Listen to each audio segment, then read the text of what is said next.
கிறிஸ்துக்குள் பிரியமான சகோதர சகோதரிகளே, உங்கள் கிறிஸ்துக்குள் வாழ்க்கை என்று வளர்கின்ற வாழ்த்துகிறேன். உயிர்த்தெழுந்த ஆண்டவராய் இயேசு கிறிஸ்துவின் புனிநாமத்தில் உங்களை வாழ்த்துவதிலும் சந்திப்பதிலும் பெரும் மகிழ்ச்சி அடைகின்றேன்.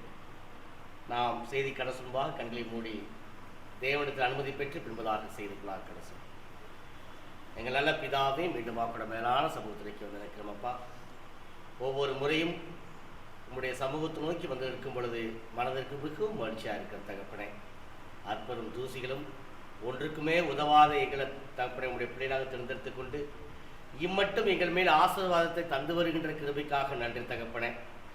எத்தனையோ மனிதர்கள் இந்த நாளை காணக்கூடாமல் மறித்திருக்கிற வேளையிலே தகப்பனே, உம்முடைய பிள்ளைகளாகி எங்களுக்கு எங்கள் சரீரத்து ஒரு ஜீவனையும் சுவாசத்தையும் கட்டளையிட்டு உண்மை ஆவியோடும் உண்மையோடு தொழுதும்படி இந்த இடத்துல கூட்டிச்சத கிருபைக்காக நன்றி தகப்பனே. இதோ தகப்பனே, நாங்கள் உங்களுடைய நாமத்தை மகிமைப்படுத்தும்படியாக பாடல்களை பாடினோம்.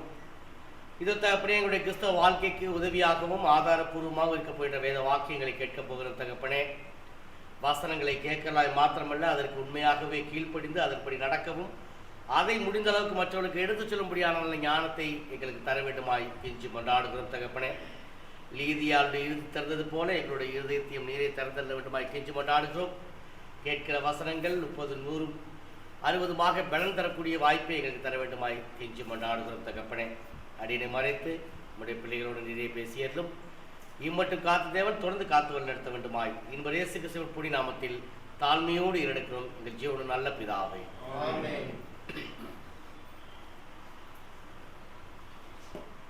உங்கள் அனைவருக்கும் அடியன் சார்பாகவும் அடியனுடைய குடும்பத்தின் சார்பாகவும் இனிய புத்தாண்டு வாழ்த்துக்களை சொல்லிக்கொள்ள ஆசைப்படுகிறேன். ஒவ்வொரு முறையும் வேதத்திலிருந்து நாம் அநேக காரியங்களை கற்றுக்கொண்டிருக்கிறோம். கடந்த 4 வாரங்களுக்கு முன்பதாக ஒரு பெரிய பாடத்தை நாம் கற்றுக்கொண்டோம்.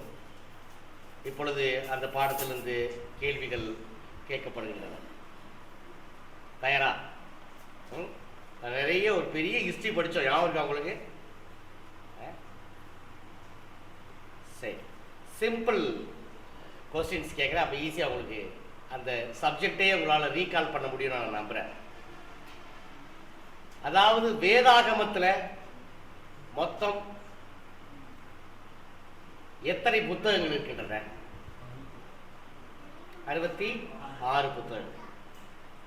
இந்த 66 புத்தகங்களில் மிகவும் எப்படி சொல்றது, மிகவும் எளிமையாக புரிந்து கொள்வதற்கு ஏதுவாக தேவன் நமக்கு 2 ஏற்பாடுகளாக அது பிரித்து வைத்திருக்கிறார்.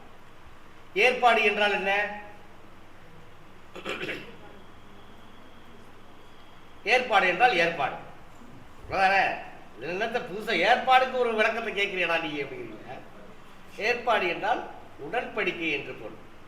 பழைய ஏற்பாடு தேவன் இஸ்ரவேலரோடு செய்து கொண்ட உடன்படிக்கை. புதிய ஏற்பாடு தேவன் கிறிஸ்தவர்களோடு, புதிய கிறிஸ்தவர்களோடு, உலக மக்கள் அனைவரோடும் செய்து கொண்ட உடன்படிக்கை. சரி, இப்போ அந்த சப்ஜெக்டுக்குள்ள நம்ம அப்படியே போகிறதுக்கு முன்னாடி நம்ம சப்ஜெக்டுக்குள்ள கொஞ்சம் மெல்ல வந்துட்டு நான் லீனியர் நெரேஷனோட இன்னைக்கு நம்ம நிறைய காரியங்களை கற்றுக்க போகிறோம். மீண்டும் ஒரு விசை நான் இந்த நான் லீனியர் நெரேஷன்ற ஒரு ஆளுமையை கையாள ஆசைப்படுகிறேன். அது அப்படின்னா என்னன்னா, நிறைய விஷயங்களை கோர்வையாக சொல்லிக்கொண்டு ஒரு இடத்துல கொண்டு வந்து சேர்க்கிறதா நான் லீனியர் நெரேஷன் சொல்லுவாங்க. இப்போ நீங்கள் எடுத்து சங்கீதம் 65வது சங்கீதத்துக்கு கவனத்தை திருப்பும்படியாக அன்பை வேண்டி கேட்டுக்கொள்கிறேன். சங்கீதம் 65ல் 11வது வசனத்தை வாசிங்க. வருஷத்தை உம்முடைய நன்மையால் முடிசூட்டுகிறீர், உமது பாதைகள் நெய்யாய் பொழிகிறது. ஸோ ஆக நாம் இப்பொழுது பிறந்திருக்கக்கூடிய இந்த 2025ஆம் வருடத்தை தேவன் நன்மையால் முடிசூட்ட போகிறார். இனி வரக்கூடிய நாட்கள் அனைத்தும் நமக்கு நன்மையை தேவன் உண்டாக்கி வைத்திருக்கிறார். அந்த மனநிலையோடு தான் ஒவ்வொரு வருஷமும் அந்த நியூ இயர் செலிப்ரேஷன் நம்ம கொண்டாடுவோம். பார்த்துருக்கீங்களா?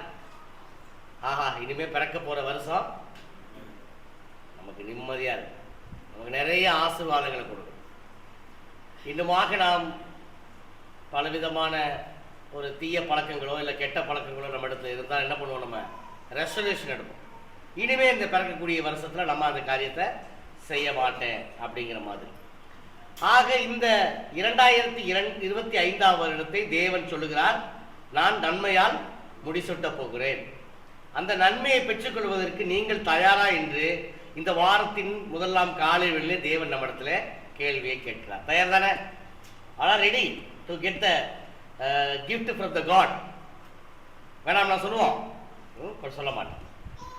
ஆனா அதற்கு தகுதியுள்ள பிள்ளைகளாக இருக்கிறோமா இல்லையாங்கிறத மாத்திரம் இந்த செய்தியோட முடிவில் நம்ம ஒரு கன்க்ளூஷனுக்கு வர வாய்ப்பு இருக்கிறது. சரி, உங்கள் கவனத்தை 1 நாளாகமும் 4ஆம் அதிகாரத்துக்கு திருப்பும்படியாக அன்பை வேண்டி கேட்டுக்கொள்கிறேன். 1 நாளாகமும் 4ஆம் அதிகாரம் 1லிருந்து அந்த மன்னிக்கவும் 1 நாளாகமும் 1ஆம் அதிகாரம் 6 அதிகாரம் வரைக்கும் நீங்க பார்த்தீங்கன்னா இஸ்ரவேலுடைய கோத்திரங்களை குறித்து நிறைய சொல்லப்படுகிறது. இவர் அவரை பெற்றார், அவர் இவரை பெற்றார்னு. நம்ம ஜென்ரலா இவங்களை படிக்கவே மாட்டோம். இந்த பகுதியை பார்த்துருக்கீங்களா? ஏன்னா பாதி நேரத்தில் அந்த பேரெல்லாம் நமக்கு என்ன பண்ணாது, புரியவே செய்யாது. வித்தியாசமா இருக்கும் பேரெல்லாம், யாக்கின்னு ஓக்கின்னு இருப்பாங்க, நமக்கு ஒண்ணுமே புரியாது. பட் இருந்தாலும் இஸ்ரவேலுடைய கோத்திரத்தை மிக தெளிவாக சொல்லி கொண்டு வரும் பொழுது திடீர்னு ஊடால ஒரே ஒரு நபரை குறித்து சொல்லப்படுகிறது. அந்த நபரை குறித்து இந்த இடத்துல மட்டும்தான் சொல்லப்படுது வேதாகமத்துல. அவர் யாருன்னு கேட்டீங்கன்னா உங்கள் கவனத்தை 1 நாளாகமம் 4ஆம் அதிகாரம் 10வது வசனத்தை வாசிங்க.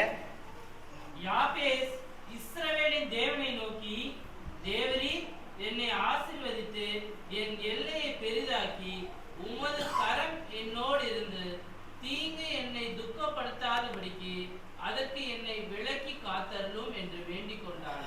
அவன் வேண்டிக் கொண்டதை தேவன் அருளினார். என்ன ஒரு அருமையான பிரேயர் பார்த்தீங்களா? 2025ஆம் வருடத்துல நீங்களும் நானும் பண்ண வேண்டிய பிரேயர் இதுதான். அந்த யாபேஸ் பிரேயர் பண்றாரு. இஸ்ரவேலின் தேவனை நோக்கி, தேவரீர் என்னை ஆசீர்வதிங்க, என்ன பண்ணுங்க, அடுத்து என்னுடைய எல்லையை பெரிதாக்குங்கள்.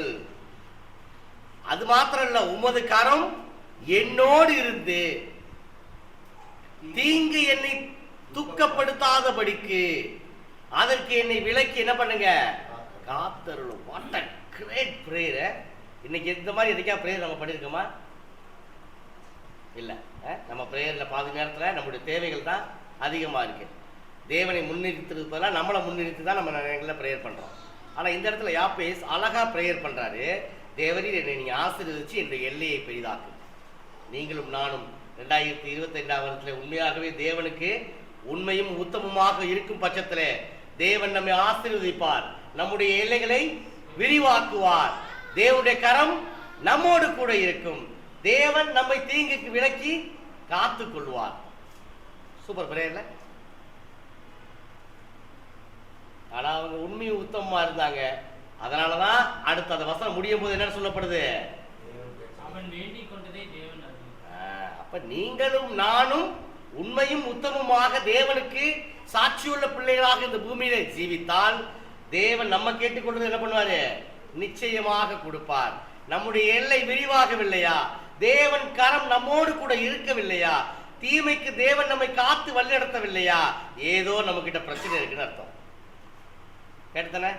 2024 இருந்த மாதிரியே தான் இருந்துட்டே போய்கிட்டு இருக்குன்னா something's wrong with us.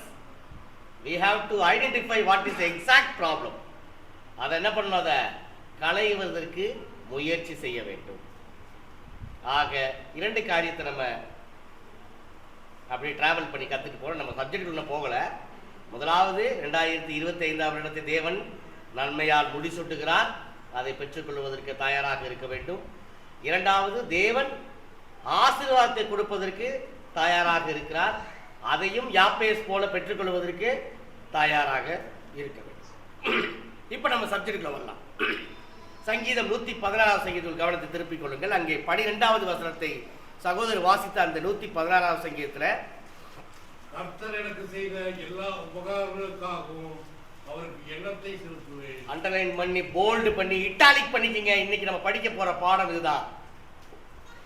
எல்லாம் யோசிச்சு பார்த்துருக்கீங்களா? ஃபீல் பண்ணிருக்கீங்களா தேவன் கொடுத்த ஆசீர்வாதத்தை? 2025ஆம் வருடத்துல ஆசீர்வாதத்தை யாப்பேஸ் மாதிரி கொடுப்பார் தேவன், நோ டவுட்.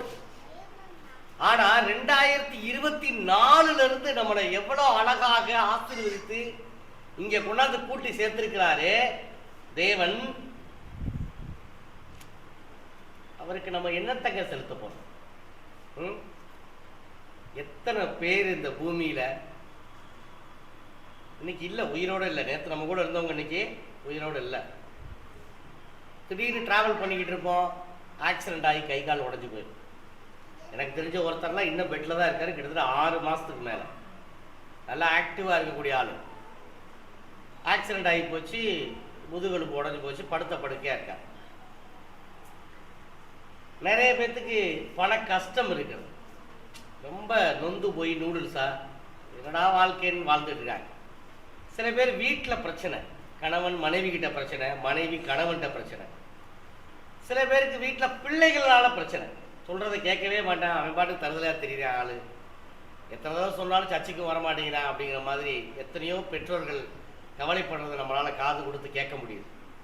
எத்தனையோ பேர் அன்றாட வேலை இல்லை, எனக்கு வேலை இல்லை, நான் வாழ்க்கை நடத்துறதே ரொம்ப கஷ்டமா இருக்கு, சிரமமா இருக்கு, சாப்பாடு கூட இல்லாம சிரமப்படுறேன் அப்படின்னு சொல்றதை எத்தனையோ முறை நம்ம கேள்விப்பட்டிருக்கோம்.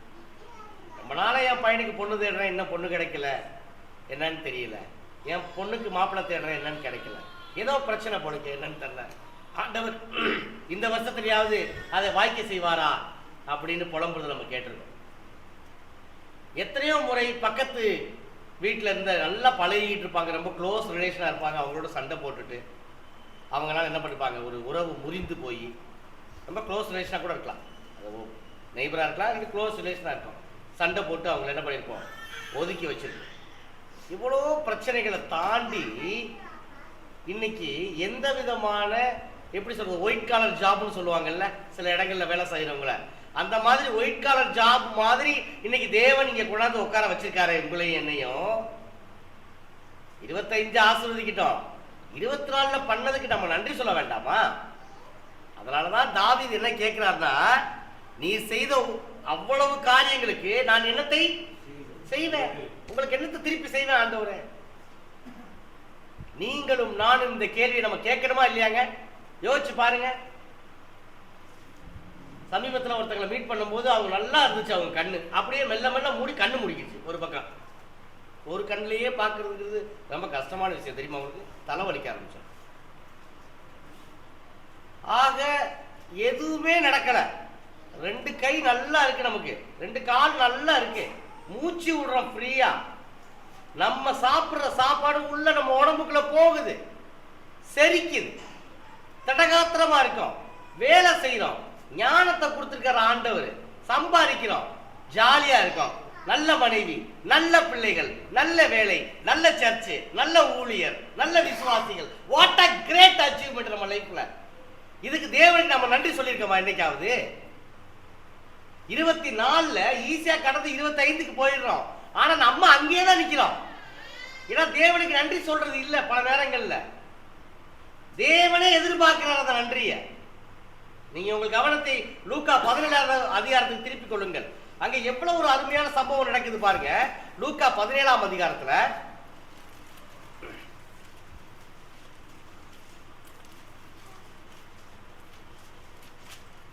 அங்கே ஒரு நீண்ட சாப்டர் நடக்குது. அவர் ஒரு கிராமத்துல பிரவேசிக்கிறார். 12ஆம் வசனத்துல நீங்க வாட்சி பாத்தீங்கன்னா தெரியும்.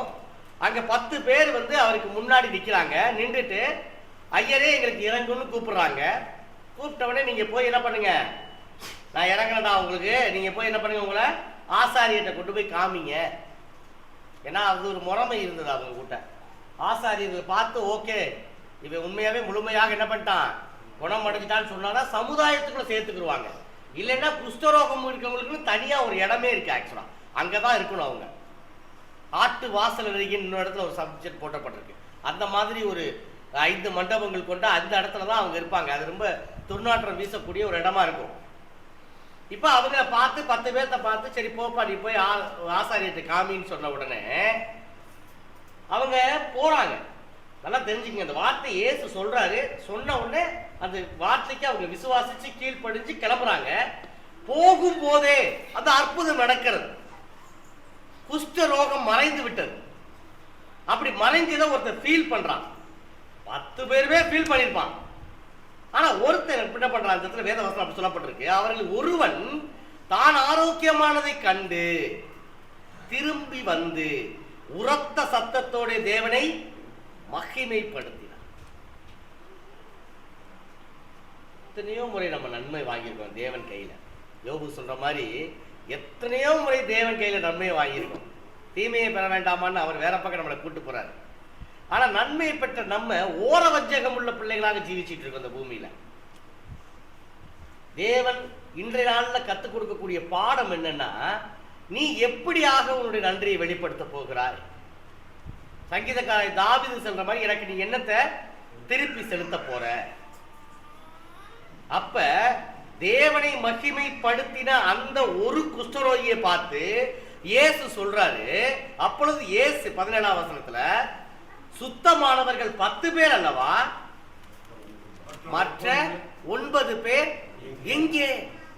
ஆக நீங்களும் நானும் பக்கத்துல நம்ம உட்கார்றதுக்கு பஸ்ல போயிட்டு இருக்கும் போது நம்ம ஒரு சீட்ல பக்கத்துல எந்திரிச்சு உட்கார்றதுக்கு இடம் கொடுக்கறோம்னாலே டக்கு நம்ம என்ன எக்ஸ்பெக்ட் பண்றோம்?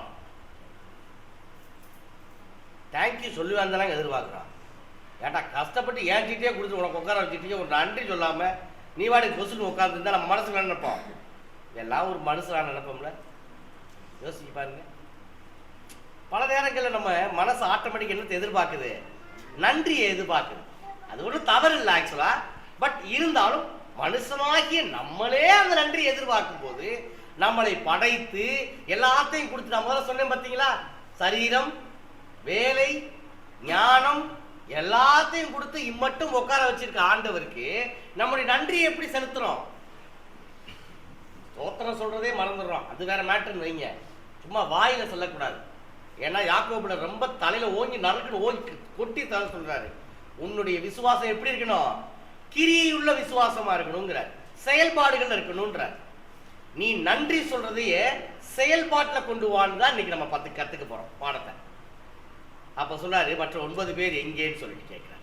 தேவனை மகிமைப்படுத்துவதற்கு இந்த அந்நியனே ஒழிய மற்றொருவனும் திரும்பி வர காணுமே என்று சொல்லி, சரிடா நீ எஞ்சி போ, உன் விசுவாசம் உன்னை ரட்சித்ததுங்கிறார். இன்னைக்கு நீங்களும் நானும் உயிரோடு இருப்பதே அவருடைய சுத்த கிருபை. அதனால என்ன செய்யணும்? சதா காலங்களிலும் நன்றி சொல்லிக் கொண்டே இருக்க வேண்டும். அதனாலதான் 1 Thessalonians 5ஆம் அதிகாரம் 18ஆம் வசனத்துல இடைவிடாமல் என்ன பண்ணுங்க? ஜெபம் பண்ணுங்க, ஸ்தோத்திரம் செய்யுங்க. அப்படி செய்வதே கிறிஸ்து இயேசுவுக்குள் உங்களை குறித்து தேவனுடைய சித்தமாய் இருக்கிறதுன்னு அங்க அழகா எழுதி வச்சாரு பவுலாசிரியர். ஆனா நம்ம அப்படி செய்யறோமா? இல்ல. தயவு செய்து சரிப்படுத்திக்கிறோம்.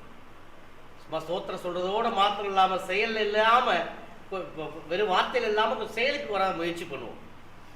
சரி, இப்ப திருப்பி அங்க வாங்க. என்ன சொல்றாரு பாருங்க. சங்கீதம் 116 12ஆம் வசனம் தானே வாசிங்க. அடுத்த வசனத்தை வாசிங்க. ரட்சிப்பின் பாத்திரத்தை எடுத்துக்கொண்டு கர்த்தருடைய நாமத்தை தொழுது கொள்ளுங்கள். என்ன சொல்றாரு பார்த்தீங்களா அந்த இடத்துல? ஆண்டவரே, நீர் செய்த சகல உபவாரத்திற்கு நான் என்னத்தை கைமாறா செய்ய போறேன். ஆனா நான் ஒண்ணு செய்வேன். என்ன செய்வேன்? ரட்சிப்பின் பாத்திரத்தை கையில் எடுத்துக் கொள்ளுவேன். ரட்சிப்பின் பாத்திரத்தை கையில் எடுத்துக் கொள்ளுவேன். செயல்பாட்டுக்கு வந்துட்டார் தாவீது. வெறும் சொல்லுல மட்டும் இல்ல, செயல்ல வந்துட்டார். இப்ப செயல்ல வந்துட்டாலே ஆட்டோமேட்டிக்கா அது தேவனுக்கு ரொம்ப பிடிக்கக்கூடிய விஷயம். ஆமா தானே? ரட்சிப்பின் பாத்திரத்தை நம்ம எப்படி கையில் எடுத்துக்கிறது? தாவீதுக்கு பல நன்மைகளை அவர் செய்தார். கிட்டத்தட்ட 40 வருடம், முதல்ல 7 வருடம் வெறும் அந்த யூதா கோத்திரத்துக்கு மாத்திரம் ராஜாவா இருந்தாரு. அதுக்கப்புறம் 33 வருடங்கள் மொத்த சமஸ்தான கோத்திரத்துக்கும் ராஜாவா இருந்தாரு தாவீது. அவர் பாவம் செஞ்சதுனால அவரால் ஆலயத்தை கட்ட முடியல. நல்லா யோசிச்சு பாருங்க. தேவன் வேண்டாம் கட்ட, நீ பாவம் செஞ்சதுனால கட்ட வேணாம். ஆனா உன் கை எப்படி இருக்கு? ரத்த கை படிஞ்சிருக்குடா. அதனால நீ என்ன பண்ண வேணாம், நீ எனக்கு ஆலயம் கட்ட வேணாம், ஓ பையன் கட்டட்டும்ங்கிறார். அதுக்காக இப்படி ஆண்டவர் சொல்லிவிட்டாரு, என்னை ஆலயம் கட்ட வேணான்னு சொல்லிட்டாரு அப்படின்னு கோவிச்சுக்கிட்டு தாவீது போகல. அவர் அண்டர்ஸ்டாண்ட் பண்ணிக்கிட்டார், தேவனுடைய மனநிலையை புரிந்து கொண்டார். சரி, என் பையனாவது கட்டட்டும் அப்படின்னு சொல்லிட்டு ஒரு அதிகாரம் ஃபுல்லாவே சாலமோனை உட்கார வச்சு பாடம் நடத்திக்கிட்டே இருக்காரு. நீ இப்படி பண்ணணும், அப்படி பண்ணணும், இப்படி கட்டணும், இப்படி கட்டணும்ட்டு சொல்லு. ரைட்டா? அப்ப செயல் இல்லையா? அவ்வளவு தான் சேர்த்து வைத்திருந்த அவ்வளவு பொருட்களை கொடுத்தாரு சாலமோன்ட்ட அள்ளி. இந்தாடா நான் சேர்த்து வச்சிருக்கேன், இதையும் வாங்கிக்க, கட்டுடி. செயல், சொல், செயல். அப்படிப்பட்ட ஒரு தாவீது இந்த இடத்துல அந்த வார்த்தையை சொல்றாரு. தாவீதை குறித்து தேவன் என்ன சொல்றாரு? என் இருதயத்திற்கு ஏற்ற மனிதன்.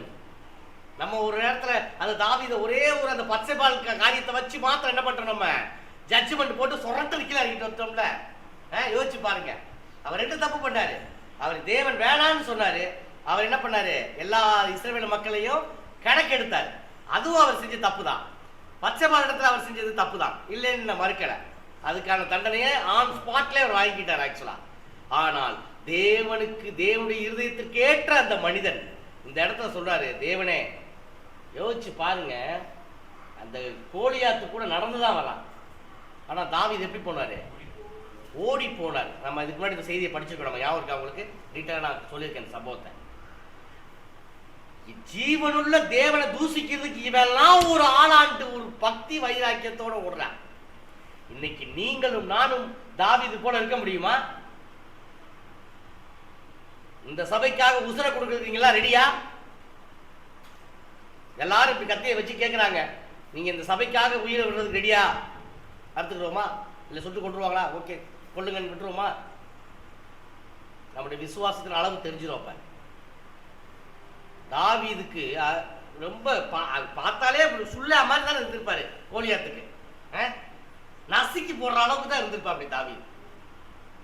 இருந்தாலும் தேவன் மீது கொண்ட அவ்வளவு பற்று, தேவன் பெற்றுக்கொண்ட நன்றிகள் அவ்வளவு, அந்த அளவுக்கு ஆசீர்வாதங்கள் அவர் பெற்றுக்கொண்டார். அந்த நன்றிகளை வெளிப்படுத்துறதுக்கு ஒரு வாய்ப்பை தேடிக்கிட்டு இருக்கார் தாவீது. கிடைச்சிருச்சு. யார் அமைதியா இருக்கா? ராஜாவே அமைதியா இருக்காரு. சவுலு ஒன்னும் செய்ய முடியாது. அவன் வந்து கொக்கரிச்சுக்கிட்டு கேட்டே, வாங்கடா எவ்வளவு வாங்கடா தட்டை கொண்டுடா அப்படின்னு சொல்லிட்டு. யார் நகர்ற மாதிரி தெரியல. நல்லா வாட்சி பாத்துறீங்களா? சவுலே வாட்ட சட்டமா தான் இருப்பார் ஆளு. அப்படியே ஒரு புஜ பலாக்கிரமசாலின்னு சொல்லுவாங்கல்ல, தமிழ்ல அந்த வார்த்தை சரியா வரல. அந்த அளவுக்கு அவர் அப்படிப்பட்ட ஒரு கரிஸ்மேட்டிக் அப்பியரன்ஸ் இங்கிலீஷ்ல வந்துருச்சு. ஏன்னா அப்படிப்பட்ட அப்பியரன்ஸ் கொண்ட அவரே பயந்துட்டு ஒரு ஓரமா இருக்காரு. ஆடு மேய்ச்சிக்கிட்டு இருந்தவர் தான் அண்ணனுங்களுக்கு என்ன கொண்டு வந்தவர்? சாப்பாடு கொண்டு வந்தவர். என்னடா இவன் நம்ம ஜீவனுள்ள தேவனை நிந்திச்சுக்கிட்டு இருக்கானே, எருமாடு பன்னி மாதிரி இருக்கான் ஆளு, உடனே நான் போறேன் அப்படின்னு சொல்லிட்டு என்ன பண்றாரு? துள்ளுறா அப்படி, வாப்பா நீ வாட்டுக்கு போய் நசுக்கி செத்து போயிடாத, என்னத்தையாவது போட்டு போ, சண்டை ஒண்ணுமா இல்லையான்னு போட்டு விடுறாங்க. ஒன்றும் செட் ஆகல. ஏன்னா என்ன எப்படி இருக்காது, அது பழக்கம் இல்லை. இன்னும் வேண்டாம் தான் கண்டிப்பா. இதெல்லாம் சவுளையும் நம்ம பாராட்டணும். அதுக்காக நம்ம சவுளை குறைச்சி இடம் கூடக்கூடாது. நாட்டவே அந்த இடத்துல தாவீது மேல வச்சுதான் அனுப்புறாரு. நீங்களும் நானும் அந்த ரிஸ்க் எடுப்போமா? சவுல் மாதிரி இவன் போறேன், நான் போறேன்னு சொன்னா கூட நசுக்கி செத்து போடுவான், கொண்டு விடுவானே அவன். அதுக்காக இந்த வந்து ரிஸ்க் எடுக்கிறதுக்கு வேண்டாம் சாமி. அவன் வந்து என்ன பண்றான்? ஒரு ஆள் அனுப்புங்க, நாங்க சண்டை போட்டா நீங்க அடிமையா இருங்கன்னு சொல்றானேன்னு சொல்லிட்டு ரொம்ப ஈஸியா நம்ம அந்த இடத்துல இருந்தோம்னா நம்மளால ஒரு முடிவு எடுக்க முடியுமா? ஆனா சவுல் முடிவு எடுத்தாரு. இதெல்லாம் தேவனுடைய வெளிப்பாடு தான் ஆக்சுவலா. ஓ பரவாயில்ல, சண்டை அவன் கத்தி எடுத்து அவன் தலையை வெட்டுற அளவுக்கு தேவன் என்ன பண்ணாரு? ஒரு ஆசீர்வாதத்தை கொடுத்தாரு. யோசிச்சு பாருங்க, இது எல்லாமே தாவீதுனால நடக்கல. யுத்தம் கர்த்தருடையது. வேற உண்மை. யோசிச்சு பாருங்க, எத்தனை இடத்துல நீங்க யோசுவாவோட சம்பவத்தை நீங்க வாட்சி பார்த்தீங்கன்னா, இந்த ஆயி பட்டணத்துல ஒரு தோல்வியை சந்திக்கிறாங்க. அவங்க சம்பவம் படிச்சிருக்கீங்களா? நினைக்காவது பழைய ஏற்பாட்டு பக்கம் போயிருக்கீங்களா? நீ வேற பைபிளை திறக்கிறதே பெரிய விஷயம். ஆயி பட்டணம் போய் பட்டணம் இருக்கிறாங்க. கேள்விப்பட்டிருக்க ஆயி பட்டண சம்பவம்? ஆயி பட்டண சம்பவத்தை என்ன நடக்குதுன்னா, நான் சொல்லிடுறேன், நீங்க அப்புறமே வீட்டில் இருக்கும்போது நிதானமா வாசிக்கங்க. யோசுவா என்ன பண்றாரு? அங்க இருக்கக்கூடிய ஜனங்களை, ஏன்னா இவங்க போய் கானான் தேசத்துல போய் எல்லாத்தையும் என்ன பண்ணணும்? ஜெயிச்சு அங்கங்க இருக்கக்கூடிய மக்களை குடியமர்த்தணும். இதுதான் யோசுவாவுக்கு கொடுக்கப்பட்ட ஒரு கடமை. நல்லா யோசிச்சு பாருங்க, இமேஜினேஷன் பண்ணி பாருங்க. மேபி உங்களால இமேஜினேஷன் பண்ண முடியும்னு நினைக்கிறேன். இவங்க சீனாய் மலையிலிருந்து கட்டளையை வாங்கிட்டு அப்படியே வாராங்க. இப்படி வந்தவொடனே யோர்தான் நதி இருக்கு, ரைட்டு தானே? அங்க எப்படி செங்கடலை மோசே மூலமாக பிரிக்க செய்த தேவன், இங்க இந்த யோர்தான் நதியை பிரிக்க செய்தார். யாருக்கு மூலமா? யோசுவா மூலமா, கரெக்ட் தானே? இந்த இடத்துல இந்த யோர்தானுடைய இக்கரையோட யார் பங்கு முடிஞ்சு போச்சு? மோசேவோட பங்கு முடிஞ்சு போயிடுச்சு. இந்த கரையை தாண்டி எங்க போகணும்? அவங்க கானான் தேசத்துக்குள்ள போகணும். கானான் தேசத்துக்குள்ள போய் கானான் தேசத்தை என்ன பண்ணணும்? பங்கிட்டு குடியேறணும். அதுதான் யோசுவாவுக்கு கொடுக்கப்பட்ட பொறுப்பு. அதை மிக அருமையாக செய்தார் அவர். ஆனா அவர் செஞ்ச தப்பு என்னன்னா, 50 பேர்த்தையும் விரட்டி விடாம விட்டார். யார? நிறைய பேர் அந்த கானான்ல குடியிருந்தாங்கல்ல, கானானியர்கள் அப்படின்னு சொல்லுவாங்கல்ல, அவங்க எல்லாத்தையுமே விரட்டி விடல, முழுமையா அழிக்கல. அதனாலேயே என்ன ஆயிடுச்சுன்னா, கொஞ்ச நாள் கழிச்சு அந்த கானானியர்களும் இஸ்ரவேலர்களும் கலக்க ஆரம்பிச்சிட்டாங்க. இதனாலேயே பெரிய இஷ்யூ ஆகி, நான் முதல்ல சொன்ன ஞாபகம் இருக்கா உங்களுக்கு? முதல்ல யார் வர்றா? செருபாபேல் வந்து என்ன பண்றாரு? தேவாலயத்தை கட்டுறாரு. அதுக்கப்புறம் 2வது யார் வர்றா? எல்லாத்தையும் மறந்துட்டீங்க நீங்க எல்லாருமே, அப்படித்தானே? நம்ம ஒரு பெரிய டீட்டெயில்டா ஒரு பாடம் படிச்சோங்க. எங்க படிச்சோம்? ஏசையின் வீட்டுல படிச்சோம்னு நினைக்கிறேன். ஆக்சுவலா செருபாபேல் வர்றாரு, வந்து என்ன பண்றாரு? ஆலயம் கட்டுறாரு. அதுக்கடுத்து யார் வர்றா? எஸ்ரா வர்றாரு. சரிங்களா? எஸ்ரா வந்து அங்க இருக்க சமுதாய சீர்திருத்தங்களை அவர் பண்றாரு. அவர் என்ன சீர்திருத்தங்களை பண்ணாருன்னா இதைத்தான் பண்ணாரு. இவங்க எல்லாம் அவங்களோட என்ன பண்ணியிருந்தாங்க? கல்யாணம் பண்ணி குழந்தை குட்டி பெற்றிருந்தாங்க. இங்க வாங்கடாடி, ஏன்னா லூசு பிரார்த்திருக்கீங்க, தேவன் உங்களை எதுக்குடா தெரிஞ்சுக்கிட்டான்னு சொல்லிட்டு யாரெல்லாம் அப்படியே அந்நிய ஸ்திரீகளோடையும் அந்நிய ஜாதிகளோடு கலந்துருந்தாங்களோ அவங்களெல்லாம் விரட்டி விட்டுட்டு கரெக்டா இவங்களை மாத்திரம் இஸ்ரவேலர்களை மட்டும் பிரிச்சார். திருப்பி கொஞ்ச நாள் கழிச்சு யார் வர்றா? நெகேமியா வந்து அதே காரியத்தை அவர் செய்யறாரு, சுற்றுச்சுவரும் கட்டுறாருன்னு நம்ம படிச்சோம். சரி, எப்படியும் எல்லாமே புவர் மெமரி தான். இதில் மெமரியை வச்சு டெஸ்ட் எடுத்து நம்ம என்ன செய்ய போறோம்? தயவுசெய்து இதெல்லாம் கற்றுக்கணும் நீங்க ரொம்ப. ஏன்னா பைபிளை புரிஞ்சுக்கணும்னா இந்த ஹிஸ்டரியை தெரிஞ்சாதான் உண்டு. சரி, இப்போ நம்ம அந்த சப்ஜெக்டுக்கு போயிடலாம். இந்த கானானியர்களோட சண்டை போடுறதுக்காக யோசுவா ஆயி பட்டணத்துக்கு அனுப்பி விடுறாரு. என்னத்தை அனுப்பி விடுறாரு? மக்களை அனுப்பி விடுறாரு. நீ போய் சண்டை போட்டு வாங்கடா, சின்ன பட்டணம் தான்டா, ஈஸியாக பிடிச்சிடலாம்டா அப்படின்னு சொல்லிட்டு போனவங்கள அவங்க என்ன பண்ணிட்டாங்க? கம்ப்ளீட்டாக மேற்கொண்டு 50 கொண்டு விட்டாங்க. ஐயோ தப்பு பண்ணிட்டோமே அப்படின்னு யோசுவா என்ன பண்றாரு? வருத்தப்படுறாரு. தேவன் என்ன பண்றாரு? தேவன் கிட்ட தீர்க்கதரிசி உரைக்கிறார், இடையே நீ செஞ்ச தப்பு ரொம்ப ஈஸியா கேஷவா நினைச்சிட்டேன்னு சொல்லிட்டு. அதுக்கப்புறம் யோசுவா அழகா ஸ்கெட்சு போட்டு அழகா பிளான் பண்ணிட்டு அவங்களை எப்படி அழகா கொல்லணும்ன்றது பிளான் பண்ணிட்டு நேரா போய் அங்க நின்றுக்கிட்டு முன்னாடி இருந்துக்கிட்டு கத்துறாங்க. அவங்க எல்லாம் என்ன பண்றாங்க? என்னடா இப்பத்தான அவங்க அடிச்சு கொண்டோம், திருப்பி வந்துகிட்டு இருக்காங்க வாட்டுக்குன்னு சொல்லிட்டு அவங்க ஃபுல்லா அவங்க பட்டணத்தை விட்டு வெளியே வரும்போது ஒரு பகுதி சாரார் நம்மால் ஒளிஞ்சிருந்தாங்க பின்னாடி. அவங்க ஃபுல்லா பட்டணத்துக்குள்ள இறங்கி தீய வச்சு விட்டாங்க. திடீர்னு வந்து திரும்பி பார்க்குறாங்க, தாங்க பட்டணம் எரியறதை பார்த்துட்டு பயமாயிருச்சு. ஐயோ நமக்கு தங்குறதுக்கு ஒன்றும் இல்லைன்னு எய்த்தா அப்படி நிற்கிறவங்களும் பின்னாடி வந்தவங்களும் அட்டாக் பண்ணி ஒரு அருமையான வெற்றியை படுறாரு யோசுவா. Plan very important. தேவன் மீது கொள்ளக்கூடிய நம்பிக்கை. யோசிச்சு பாருங்க. இன்னொரு சம்பவம் நடக்குது. இதையும் நீங்க நான் சொல்றேன், நீங்க வீட்டில் போய் நிதானமா படிச்சுக்கோங்க. உடன்படிக்கை பெட்டி அப்படின்னு ஒன்று சொல்லுவோம். யார் கேள்விப்பட்டிருக்கீங்களா? இந்த உடன்படிக்கை பெட்டியில என்ன இருந்துச்சு? 10 கட்டளைங்க. வேற என்ன இருந்துச்சு? ஆரோனுடைய துளிர்த்த கோடு. ஆரோனுடைய துளிர்த்த கோடு ஒரு நாள் நைட்லயே துளிர்த்திடுச்சு. ஆக்சுவலா யார் பெரியவன் சண்டை வந்தப்ப ஆரோன் எந்த கோத்திரம் பெரிய கோத்திரம்னு வச்சவனே ஆளாளுக்கு ஒண்ணு உள்ள வைக்கிறான்னு சொன்னவனே யாருடைய கோடு துளிர்த்தி இருந்துச்சு?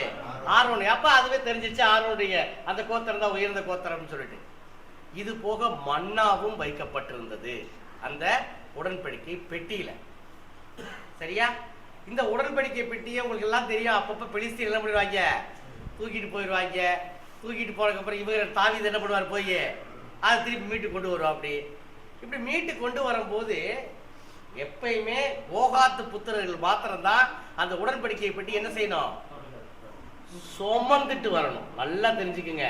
தேவன் பண்ண திட்டம்லாம் அவ்வளவு பெர்ஃபெக்டான திட்டம் அது.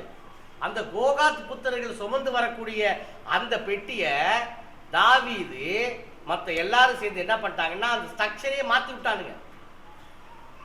மனுஷன் தூக்கிட்டு போறதுக்கு பதிலா ஒரு வண்டியை ஏற்பாடு பண்ணி 2 மாடை பூட்டி என்ன பண்ணிட்டாங்க? அந்த மாட்டு வண்டியை மேல வைக்கிறாங்க. மனிதன் சுமக்க வேண்டியதை வண்டி சுமந்து வருகிறது. எதுக்கு அப்படி செஞ்சாங்கன்னா அந்த பெட்டியை பிரகடப்படுத்துறாங்களாம். அவ்வளவு பெரிய பெட்டி தெரியுமா அப்படின்னு சொல்லிட்டு. மாடு சத்தம் போட்டதுனால மிரண்டுருச்சு. மிரண்டா என்ன ஆகும்? பெட்டி கீழே விழுக போகும். நீங்களும் நானா இருந்தா என்ன செய்வான்? அப்படி டிபார்ட்மெண்ட்ல போய் போட்டீங்க நம்ம பணத்தை கொடுத்து. இது ஏதோ யார் செஞ்சா? பூசாவும் செஞ்ச. ஆனா தேவன் திட்டம் என்ன? தேவன் சொன்ன கட்டளை என்ன? நீ பரிசுத்தமானதை தொடாதே. நல்லா தெரிஞ்சுக்க. சில பேருக்கு சில விஷயங்கள்ல சில பேர் மட்டும்தான் என்ன செய்யணும்? இந்த பொறுப்பை செய்யணும். கோகாத்து புத்திரர் மட்டும்தான் அதை சுமந்துட்டு வரணும்னா அவங்க மட்டும்தான் சுமந்துட்டு வரணும். சரிங்களா? லேவியர்கள் மட்டும்தான் உள்ள போகணும். அந்த ஆசரிப்பு கூடத்துக்கு உள்ள போகணும்னா அவங்க மட்டும்தான் உள்ள போகணும். அந்நிய அக்கினியை கொண்டு வந்ததுனால அவங்க பசங்களே இறந்து போனாங்க. யோசிச்சு பாருங்க. அந்த ஆசரிப்பு கூடத்துக்குள்ள இத மாதிரி நிறைய ஸ்ட்ரக்சர்ட் போட்டு கொண்டு வந்த அந்த இடத்துல இவங்க என்ன பண்றாங்கன்னா, ஒரு தடவை சண்டை போடுறதுக்கு சண்டை போட போயிட்டாங்க. முதல்ல தோத்துட்டாங்க அந்த பட்டணத்து மக்களோட. இவங்க என்ன செய்யறாங்க? உடனே டக்குன்னு நீங்க போய் என்ன பண்ணிட்டு வா, அந்த உடன்படிக்கை பெட்டி எடுத்துட்டு வா. அந்த பெட்டி வந்துச்சுன்னா வெற்றி நமக்கு தான் அப்படின்ட்டாங்க. பெட்டி வரவு என்ன ஆயிடுச்சு? இதுனா ஒரு சந்தோஷம்னா சந்தோஷம், அப்படி ஒரு சந்தோஷம். ஏன்னா பெட்டி வந்துருச்சுல, அப்ப வெற்றி கிடைச்சிரும்லன்ட்டு ஆடி பாடி கத்தி கூப்பாடு போடுறாங்க இஸ்ரவேலருக்கு பெட்டியை வச்சுக்கிட்டு. பெலிஸ்தீரிலே பார்த்துட்டு என்னடா இவங்க லூஸ் பேர் ஆயிட்டாங்களா உங்களுக்கு, எல்லாரும் ஒரு பெட்டியை கொண்டாந்து வச்சுக்கிட்டு என்ன பண்றாங்க, ஆடிக்கிட்டு இருக்காங்களான்னு நினைச்சு கொஞ்ச நேரத்துல சண்டை போட்டு 30,000 பேர்த்த வெட்டி சாச்சு விட்டாங்க பெலிஸ்தீரில் இஸ்ரவேலர்களை. பெட்டியே எடுத்துட்டு போயிட்டாங்க. எடுத்துட்டு போயிட்டு அவங்களால முடியலாங்க, அது வேற விஷயம். அவங்க பாவம், அவங்களால சர்வே பண்ண முடியலன்னு திருப்பி அனுப்பி விடுறாங்க. அதை 2வது முறையா தாவீது எருசலேமுக்கு கொண்டு வர்றார்.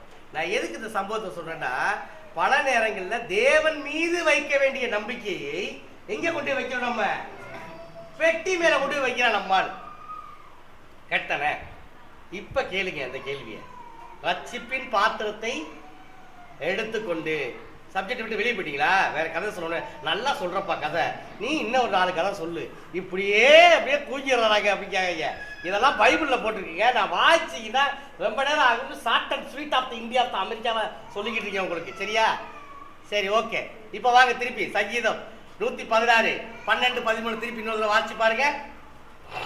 கர்த்தர் எனக்கு செய்த எல்லா உபகாரங்களுக்காகவும் அவருக்கு எண்ணத்தை செலுத்துவேன். ரட்சிப்பின் பாத்திரத்தை எடுத்துக்கொண்டு கர்த்தருடைய நாமத்தை தொழுது கொள்ளுவேன். ரட்சிப்பின் பாத்திரத்தை நான் எடுத்துக்கொள்ளுவேன். லூக்கா 22ஆம் அதிகாரம் 42ஆம் வசனம். நோட்ஸ் எடுக்கிறவங்க வேகமா நோட்ஸ் எடுத்துக்கோங்க.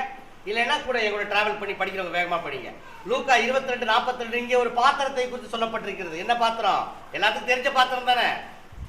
லூக்கா 22 எந்த பாத்திரம்? இயேசுவோட பாத்திரங்க. வேற உண்மை. லூக்கா 22 இயேசுவோட பாத்திரம் தான். பிதாவே, இந்த பாத்திரம் என்னை விட்டு நீங்குமானால் உம்முடைய சித்தமானால் அது நீங்கும்படி செய்யும். ஆகிலும் என்னுடைய சித்தத்தின்படி அல்ல, உம்முடைய சித்தத்தின்படியே ஆக கடவுது. இங்க எந்த பாத்திரத்தை குறித்து சொல்றாரு?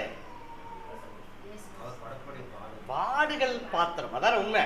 இந்த பாத்திரம்னா என்னன்னா, நாளைக்கு காலையில என்னைய ரொம்ப பாடுபடுத்த போறாங்க, கஷ்டப்படுத்த போறாங்க. இந்த பாத்திரம் சரிங்களா? இந்த கேரக்டர்ஸ் அதான் அந்த பாத்திரமா அதான் மாறிக்கிறது ஆச்சு. இந்த இடத்துல சங்கீதக்காரர் தாவீது ரட்சிப்பின் பாத்திரத்தை சொன்னார்ல. இங்க 2-3 பாத்திரத்தை பார்த்துட்டு நம்ம அந்த இடத்துக்கு போகலாம். ஆக இயேசு கிறிஸ்துவானவர் பாடுபட்ட அந்த பாத்திரம் உமக்கு சித்தமானால் என்னை விட்டு நீங்கும்படி செய்யன்னு ஜெபம் பண்றாரு. இன்னொரு இடத்துல வாட்சி பாருங்க. எபேசியர் 4:1. எபேசியர் 4:1 சீக்கிரம் வாங்க, ஓடியாங்க. ஆதலால் கர்த்தர் நிமித்தம் கட்டுண்டவன் ஆகிய நான் உங்களுக்கு சொல்லுகிற புத்தி என்னவெனில், நீங்கள் அழைக்கப்பட்ட அழைப்புக்கு பாத்திரவான்களாய் நடந்து. சோ இந்த இடத்துல ஒரு பாத்திரம் சொல்லப்பட்டிருக்கு. என்னது? அழைக்கப்பட்ட அழைப்புக்கு பாத்திரவான்களாய் நீங்கள் நடந்து கொள்ள வேண்டும். அங்க இயேசுவானவர் பாடுகள் பாத்திரத்தை சொன்னாரு. இந்த இடத்துல பவுலாசிரியர் நீங்க அழைக்கப்பட்ட அழைப்புக்கு பாத்திரங்களாய் எடுத்துக் கொள்ளுங்கள். இப்ப சங்கீதக்காரர் தாவீது சும்மா வேலை வெட்டி இல்லாம அந்த இடத்துல பரிசுத்த ஆவியானவர் அவரை ஏவி அந்த வசனத்தை எழுதி சும்மா வைக்கல. அவ்வளவு அர்த்தம் ஒளிஞ்சிருக்கு. ரட்சிப்பின் பாத்திரத்தை நான் எடுத்துக்கொள்வேன்னா அதுக்குள்ள ஒளிந்திருக்கக்கூடிய பாத்திரங்கள் என்னங்க? பாடுபடக்கூடிய பாத்திரம் உள்ள ஒளிஞ்சிருக்கு. இந்த இடத்துல அழைக்கப்பட்ட அழைப்புக்கு பாத்திரமா நடந்துக்கணும். இப்ப நம்ம ஒரு கல்யாணத்துக்கு போயிருக்கோம் அப்படின்னா நம்ம இன்விடேஷன் கொடுத்து கூப்பிட்டுருக்காங்க. நம்ம எப்படி போவோம்? ஜென்ரலா கிழிஞ்ச சட்டையும் கிழிஞ்ச வேட்டியுமா கட்டிட்டு போவோம்?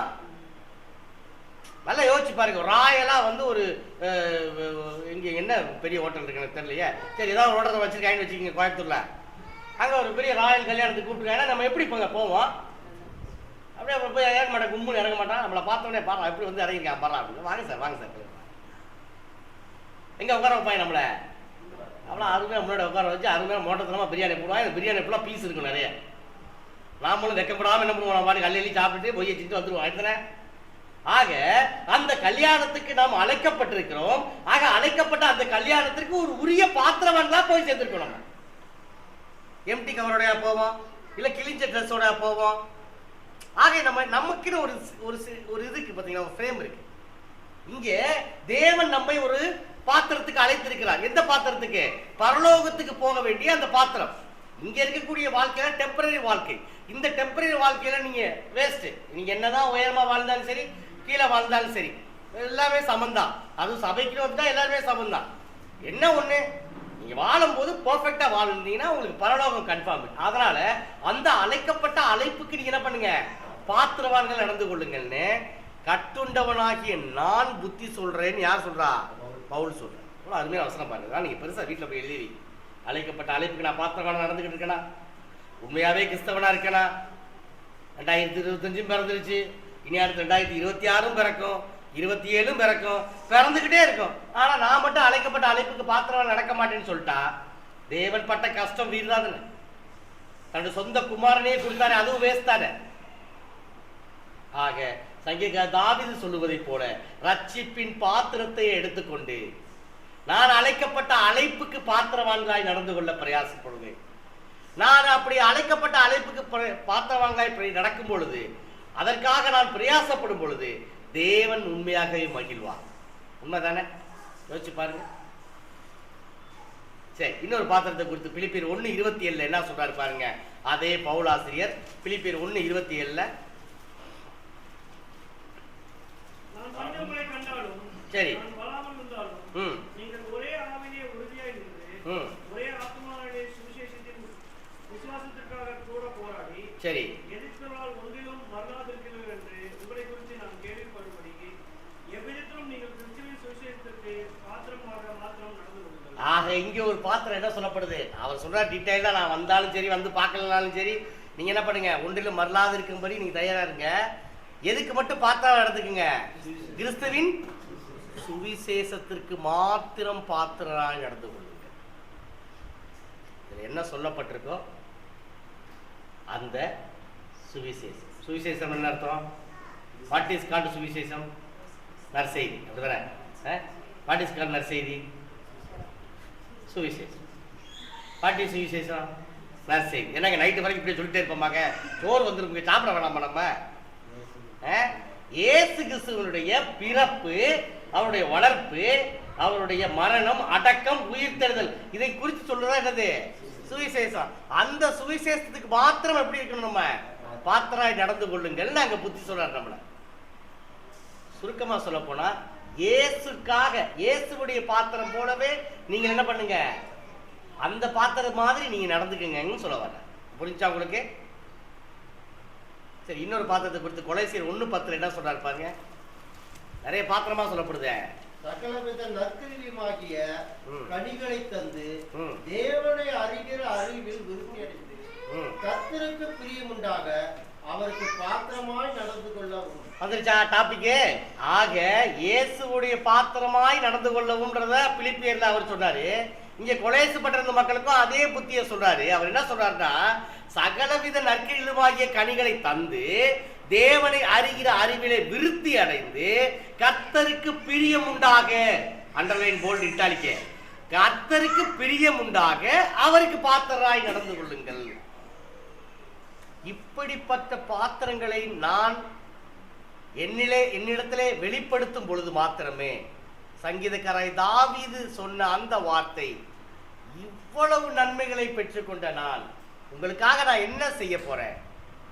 நான் ரட்சிப்பின் பாத்திரத்தை கையில் எடுத்துக் கொள்வேன், அழைக்கப்பட்ட அழைப்புக்கு பாத்திரமாய் நடந்து கொள்வேன், கிறிஸ்துவின் சுவிசேஷத்திற்கு பாத்திரமாய் நடந்து கொள்வேன், கிறிஸ்துவின் பாத்திரத்தை போலவே நான் வாழ்வேன், அவருடைய பாத்திரமாகவே இந்த பூமியிலே ஜீவிப்பேன். ஜீவிக்கிறமா? அவரை போலவே ஜீவிக்கிறேன். அவர் எப்படி நடந்தாரோ, இப்போ சில நேரங்களில் பார்த்துருப்பீங்கல்ல, உங்களுக்குலாம் தெரிஞ்சிருக்கும்னு நினைக்கிறேன். ஆக்சுவலாக இது ஒரு அப்பார்ட் ஃப்ரம் த கதை தான், இருந்தாலும் இந்த பாத்திரத்தை குறித்து சொல்லுறதுக்காக வேண்டி இந்த எக்ஸாம்பிள் சொல்கிறேன். ஒரு சிறந்த நடிகர், ஒரு காட்சி சொல்லப்படுது அவர்கிட்ட, இந்த மாதிரி நீங்கள் நாளைக்கு இதில் கொஞ்சம் ஆக்ட் பண்ணணும் அப்படின்னா, என்ன காட்சி மாதிரி நாளைக்கு நீங்கள் உங்களுடைய க்ளோஸ் ரிலேஷன் இறந்து போயிடுறாங்க, நீங்கள் அழுகணும், அதான் காட்சி. சரி ஓகே போங்க அழுதலாம், கிளிசரன் தடவிட்டு அழுக வேண்டியதானே, எவ்வளோ வேணாலும். ஆனால் அந்த பர்ஃபெக்ட் நடிகர் வந்து அன்றைக்கி நைட்டு ஃபுல்லாக தூங்கவே இல்லை. தூங்காமலே அங்கிட்டு குளத்திக்கிட்டு இருக்காரு. காலையில் 4 மணிக்கு வண்டி வந்துருச்சு அவரை பிக்கப் பண்ணிட்டு போகிறதுக்கு. ஆளை காணோம். 3 மணிக்கே போயிட்டாராம் அங்கே இடத்துக்கு ஸ்பாட்டு. அங்கேப்பா ஐயோ அவர் போயிட்டாரேன்னு சொல்லிட்டு வேகமாக போயிடணும். அவங்க ஒய்ஃப் இருக்குங்க, எங்கே போகிறீங்க? இந்த மாதிரி காணமே அவர் போயிட்டார், அங்கே போயிட்டார். ஏன் ஏதாவது முக்கியமான பிரச்சனை அன்றைக்கி? ஏன் நைட்டு ஃபுல்லாக அவர் தூங்கவே இல்லை. ஏன் தூங்கலை என்னன்னு தெரியலையே, ஏதாவது நம்ம தப்பு பண்ணிட்டோமான்னு தெரியல, நம்ம பேச சம்பளத்தை அவர் வாங்கலான்னு தெரியல, இந்த படமே அவர் பிடிக்கலான்னு தெரியலன்னு சொல்லிட்டு அந்த அளவுக்கு ஒரு டிஸ்கஷனோடு அவங்க போய் பார்த்தாச்சு, நடிச்சாச்சு, பர்ஃபெக்டாக வந்துருச்சு சீனு. இன்னைக்கு நீங்களும் நானும் இந்த பூமி நடிக்கிறோம்ல பல நேரங்களில், இந்த சபையை விட்டு வெளியே போனது நடிப்படிக்கும் பாருங்க நம்ம. சரி நான் அதுக்கப்புறம் வரேன், ஏன்னா நம்ம டாபிக் பெருசாக இருக்காச்சு. அந்த இடம் மாதிரி நடிச்சாச்சு, எல்லாம் முடிஞ்சிருச்சு. எந்த கிளிசரின் தடவை எதுவும் பண்ணலை, அழுது குமிச்சாச்சு சீனில். இது எப்படி சாத்தியம்னு கேட்டா என்ன சொல்றாரு, ரொம்ப எளிமையா, ஒரு கதாபாத்திரம்னு ஒரு கருத்து உள்வாங்கிட்டோம் அப்படின்னா என்ன பண்றோம், நம்ம பேசிக்காவே அதுவாகவே மாறுகிறோம். இப்போ மாறும் பொழுது நைட்டு ஃபுல்லாக தூங்காமல் இருக்கும்போது அந்த கண் எரிச்சலோடு அந்த அழுகை வந்து வரும்போது அப்படி பொங்கி அழுகக்கூடிய அந்த ஒரு ஃபீல் வரும்ல ஜென்ரலாக. இப்போதான் அந்த கதாபாத்திரத்தை உள்வாங்குறோம் பாருங்க. சில நேரங்களில் நம்ம வீட்டில் இருக்கும்போது கணவன் கிட்ட மனைவி கதாபாத்திரம் நம்ம ஏற்றுக்குருவோம், மனைவி கிட்ட கணவன் கதாபாத்திரத்தை ஏற்றுக்குருவோம். அதே கதாபாத்திரம் பிள்ளைகள் வரும்போது என்ன மாறிடுது, பெற்றோர்கள் கதாபாத்திரம் மாறுது. ஸோ நிறைய இடங்கள் நம்ம மாற வேண்டியது அவசியமா இருக்கு. ஆனால் எல்லா கேரக்டரையும் உள்வாங்கி பெர்ஃபெக்டா நடிக்கிற நம்ம சபைக்குரிய காரியங்கள் தேவன் ஏற்படுத்தி வைத்திருக்க இந்த கிறிஸ்துவின் பாத்திரத்தை மாத்திரம் ஏன் ஏற்றுக்கொள்வதில்லை? ஏன்? நான் போன செய்தியிலே ஒரு வார்த்தை கேட்டேன், நல்லா திருப்பி அந்த கொஸ்டினை கேட்கிறேன், தயவுசெய்து தப்பா எடுத்துக்கிறேன்னா, தேவன் இங்க இருக்காரு, அவருடைய பையன் இயேசு கிறிஸ்து இங்க இருக்காரு, தேவன் என்ன சொன்னாரோ அதை அப்படியே செய்தார் இயேசு. இதை நான் சொல்ல, அவரே சொல்றாரு பைபிள்ல, சரியா? இப்ப தேவன் இந்த குமாரனை நமக்காக ஒப்பு கொடுத்து இறந்துட்டாரு, உயிரோடு எழுந்திச்சிட்டாரு, மேல எடுத்துக்கிட்டாரு. அவர் சொல்றாரு இயேசு, ஆண்டவரே பிதாவே நீங்க எங்க இருக்கீங்களோ அங்க இவங்களெல்லாம் என்ன பண்ணும், கூட்டிட்டு வந்து ஒன்றா இருக்கணும்னு ஆசைப்படுறேன் அப்படின்னு யோவான்ல அவரே ஆசைப்படுறாரு. ரைட், ஓகே, அக்ரி, எல்லாம் பர்ஃபெக்டா முடிஞ்சிருச்சு. உடனே என்ன பண்றாரு தேவனும், சரி பரவாயில்ல, இது ஒரு பக்கிய இவங்கெல்லாம் ஒரு என்ன நீமே ரெக்கமெண்ட் பண்றச்சு, போய் தொலை, என்ன பண்ணும், அவங்க என்னை அப்பா பிதான் கூப்பிடணுமா, போய் தொலைங்க, இந்தாங்க புத்திர சுயாரத்தை வச்சுக்கிங்கன்ட்டு என்ன பண்ணிட்டாரு, அந்த கேட்டை ஓபன் பண்ணி விட்டாரு. தேவன், இயேசு, கிறிஸ்துவின் சபையார். இப்ப கிறிஸ்துவின் சபையார் எல்லாருமே யாரு, தேவனுக்கு பிள்ளைகள், அப்படிதானே? வேதம் ரொம்ப அழகா சொல்லுது. எபேசியருக்கு வாட்சி பார்த்தீங்கன்னா நாம எல்லாம் யாரு, தேவனுடைய குமாரர்களாக இருக்கிறோம், குமாரத்திகளாக இருக்கிறோம். தேவன் இயேசு கிறிஸ்து எப்படி தேவனுக்கு ரொம்ப உண்மையும் உத்தமமாக வாழ்ந்தாரோ, எப்படி பாவம் ஒண்ணுமே அவர் வாழ்க்கை இல்லையோ, தேவன் அவரை குமாரன் அழைத்ததில் அர்த்தம் இருக்கிறது. ஆனா இந்த பூமியில வாழக்கூடிய நம்ம எதுவுமே செய்யாம, ஓப்பன் செக் கொடுக்காம, பிளாங்க் செக் கொடுக்காம இலவசமாய் பெற்றுக்கொண்ட இந்த ரட்சிப்பை பெற்றுக்கொண்டு அதே தேவனை, இந்த உலகத்தையும் அந்த அண்ட சராசரங்களையும் படைத்த அந்த தேவனை அப்பா பிதாவை என்று கூப்பிடக்கூடிய நீங்களும் நானும் இயேசு போல நடக்கணுமா, நடக்க கூடாதா? அப்ப பிறப்பிலேயே மிஸ்டேக் தானே இருக்கு. இந்த வார்த்தை சொன்னா மற்ற அடிப்பாய் நம்மளை, ஏன்டா அடி, என்னடா அப்படி சொல்ற, என்ன அப்படி கேட்குற. ஆனா உண்மை அதுதான். சில நேரத்தில் உண்மை சுடும். யோசிச்சு பாருங்க. இந்த இடத்துல சொல்றாரு, கிறிஸ்துவின் சுவிசேஷத்திற்கு பாத்திரராய் நடந்து கொள்ளுங்கள், அவருக்கு பாத்திரராய் நடந்து கொள்ளுங்கள். அப்படி நடந்து கொள்ளும் பொழுதுதான் நீர் செய்த அநேக நன்மைகளுக்கு நன்றி சொல்லவே முடியும். நடந்து கொள்கிறோமா? இயேசு நம்ம இடத்துல வெளிப்படுகிறாரா? இந்த பூமியில வாழும் பொழுது இயேசு ஏதாவது ஒரு இடத்துல வெளிப்படுறாங்க. ஏங்க ஆபீஸ்ல ஒருத்தர் ஏதாவது ஒரு சின்ன வார்த்தையை சொன்னாலே அவை கூட சண்டைக்கு போறோமே. விட்டு கொடுக்கக்கூடிய மனப்பான்மை நமக்கு இல்லையே. இன்னும் உலகத்தார் போலவே வேதம் தெளிவா சொல்லுகிறது, உங்களுக்குள்ள ஒரு புதிய மனுஷன் இருக்கிறானே, அந்த புதிய மனுஷனை நீங்கள் தரித்து கொண்டிருக்கிறீர்களே. Where is that new man? இல்லையே. பல நேரங்கள் என்ன பண்றோம், ஞானஸ்தானம் பண்ணும்போது நம்மளை தண்ணிக்குள்ள அடக்கம் பண்ணாங்க. இல்ல ஞாபகம் இருக்கா உங்களுக்கு? எதுக்கு ஞானஸ்தானத்துக்கு தண்ணிக்குள்ள முக்குறாங்க போட்டு நம்மள? பாவம், பல வருஷமா குளிக்காததுனால இன்னைக்காவது குளிக்கணும்டா அப்படி சொல்லி முக்கிய எடுக்கிறாங்களா? இல்ல. எதுக்காக? பழைய மனுஷனை அடக்கம் பண்றோம். It is already buried in this water. அவன் செத்துட்டான். அதோட இப்படி எந்திரிக்கும் போது புதிய மனுஷன் நம்ம கூட அப்படியே எந்திரிச்சு வரான், அப்படியே ஃப்ரெஷ்ஷா வரான். குழந்தை பிறந்த உடனே அந்த பாதத்தை பார்த்துருக்கீங்களா நீங்க? எவ்வளவு அழகா ரோஸ் கலர்ல இருக்கும். நமக்கே ஆசை, கொள்ளை ஆசையா இருக்கும். அதே எருமை மாடு கொஞ்ச நாள் பெரிய ஆனோடனே நம்மளே திட்டும், உடனே போய் நான் தூக்கி கொஞ்சம் பாரு அப்படின்னு சொல்லிட்டு அப்போ வருத்தப்படுறோம். அப்படி பிறந்த குழந்தையை போல வந்தமே தண்ணியை விட்டு வெளியே. அப்ப அடக்கம் பண்ணவன் அடக்கம் பண்ணவன தானே இருக்கணும். ஆமா தானே? அப்ப ஏன் இன்னும் நம்ம கூட திராவே? அப்ப சரியா நம்மள அடக்கம் பண்ணல, சரியா முக்கலை குறைக்கிறோம்ல தண்ணிக்குள்ள. சரியா எங்கேயோ ஒரு மிஸ்டேக் இருக்கு, அப்படித்தானே? இல்லையா? கரெக்டாக தான் முக்கினாங்க, எப்படி அவன் வர்றான்னு தெரியலையே. அதனாலதான் இங்க சொல்றாரு, அவருடைய பாத்திரத்திற்கு ஏதுவாக, அவருடைய சுவிசேஷத்தின் பாத்திரத்திற்கு ஏதுவாக, அவருடைய பாத்திரத்திற்கே ஏதுவாக நீங்கள் நானும் நடந்து கொள்ள பிரயாசப்பட வேண்டும். அதனாலதான் சங்கீதக்காரன் தாவீது மீண்டும் மீண்டும் அந்த வார்த்தை நான் சொல்றதுனால கொஞ்சம் கூட நான் வருத்தப்படல. ரட்சிப்பின் பாத்திரத்தை நான் கையில் எடுத்துக் கொள்ளுவேன் ஆண்டவரே. நீ செய்த அநேக நன்மைகளுக்கு நான் நன்றி சொல்லும்படியாக ரட்சிப்பின் பாத்திரத்தை கையில் எடுத்துக் கொள்வேன். சரி, கையில் எடுத்துட்டு அப்படியே விட்டாரா? அடுத்த சொல்ல பாருங்க, தொடர்ந்து வாசிச்சு பாருங்க. நான் கர்த்தருக்கு செய்த பொருத்தனைகளை அவருடைய கடவுள் எல்லாருக்கும் முன்பாகவும் செலுத்துவேன். இல்ல, சங்கீதம் அதே 116 13வது வசனத்தை மட்டும் வாசிங்களேன். ரட்சிப்பின் பாத்திரத்தை எடுத்துக்கொண்டு கர்த்தருடைய நாமத்தை தொழுது கொள்ளுவேன். கர்த்தருடைய நாமத்தை தொழுது கொள்ளுவேன். அடுத்த கான்செப்ட். ரட்சிப்பின் பாத்திரத்தை கையில் எடுத்தாச்சு, தொழுது கொள்ளுவேன்ங்கிறார். இந்த இடத்துலதான் ஒரு சின்ன கான்செப்ட் நமக்குள்ள ஒளிஞ்சிருக்கு. வெளிப்படுத்துற விசேஷம் 7ஆம் அதிகாரத்துல ஒரு அருமையான கருத்துக்கள் சொல்லப்பட்டிருக்கு. நீங்க அங்க எடுத்து வச்சுக்கோங்க அந்த பகுதியை. அந்த பகுதியை நம்ம டீட்டெயில படிக்க போறோம் நினைக்கிறோம். யோவான் அந்த இடத்துல பத்மு தீவுல இருந்து இந்த வெளிப்படுத்தின விசேஷத்தை எழுதுறார். உங்க எல்லாத்துக்குமே தெரியும், அப்போஸ்தலர்களே இயற்கை மரணம் அடைந்த ஒரே அப்போஸ்தலன் யாரு? யோவான் தான். இந்த யோவானை குறித்து நிறைய காரியங்கள் சொல்லப்பட்டிருக்கு. ஒரு இயேசுடைய சகோதரியுடைய பிள்ளை அவருடைய பிரதர் வந்து யாக்கோபு. இவங்கெல்லாம் க்ளோஸ் ரிலேஷன், பிளட் ரிலேஷன்.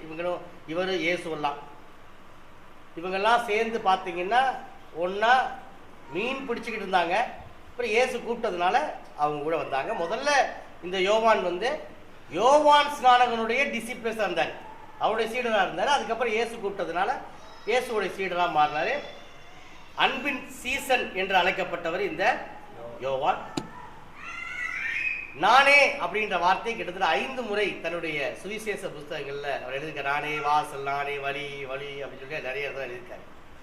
இந்த அளவுக்கு டீட்டெயில்டா நிறைய ஸ்டாட்டிஸ்டிக்ஸ் அவரை பத்தி இருக்கு.